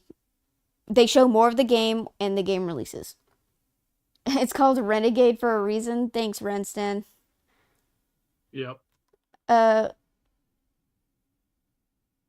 Look, I don't want to tell you this, but I'm not a hero. Neither is my character. I want to romance all the girls in Dragon Age and keep them in the harem. I'll take that fantasy. But Veilguard, they killed Isabella's character. Oof. I heard they killed Morgan's character as well. Like they made her more not agreeable. They made her more softer, and she's actually a very witty, sarcastic lady, Mm-hmm. but they're making her seem all buddy buddy with Harding and the Inquisitor, which is kind of weird because I guess they're like friendly. They would be friendly with each other, but I wouldn't say they were best friends because they just work together. I don't think she'd be friendly with anybody. She is a completely out to serve herself person. I mean, come on, she they ruined her character. They Yeah, definitely ruined Isabel's character. yeah, Like, I remember someone saying that was it? Someone said that Morgan would only be friends with the hero of Ferelden, and that is it. That is it. And I was like, yeah, I can see that, yeah. But yeah, I'm still a little. I'm just so mad that they wouldn't allow you to they wouldn't allow you to transfer any like choices from the previous games because let's be honest, it's not the same. It's not the same. I was gonna say the same department. It's not the same developers who made the other Dragon Age games. They all left. So, is this even considered a soft reboot? I don't know. Some people said that like it adds more, but also like it adds more, but also you kind of question some of the things that they decided to do with the lore. So I don't know. But yeah, I guess. Did you have anything else that you wanted no, to go no, over, Jay? no. We've gone Yeah. 3 hours. We should end it up Yeah. now. All right, all right. I am really looking forward to Core Punk. It's another game where it's like it's not going to be like I don't think it'll be in the state that I want it to be in for probably another 6 months. But it's like yeah, they're working on it. They're growing. So yeah, check that out if you're interested. And yeah, let me know. Yeah, we might do some content with that. We'll see. All right. Well, thank you everybody for joining us. Uh, I'm trying to remember if I'm doing anything. I don't think I'm doing anything next week except maybe just do some regular streams. I'm gonna try and do was it? I'm trying to get back into Warhammer 40k Rogue Trader, and I'm gonna start streaming That's a good one. mouth washing. And I've seen Let's Plays, and I've seen like the community basically go crazy over the characters, and I just adore the story. I adore the characters. It's so good. So I'm gonna stream mouth washing, and I'm gonna stream Rogue Trader, and yeah, I think this is pretty much what I'm gonna be doing. I stream on Twitch on the weekends. We try to do some true crime. If I'm up to it, we do true crime on Thursdays. Uh, But yeah, thank you all for joining. I really appreciate every single one of you. Uh, Same. I hope you guys have a good day or night wherever you are, and we'll see you next time. Goodbye, goodbye, goodbye, goodbye, goodbye. Bye.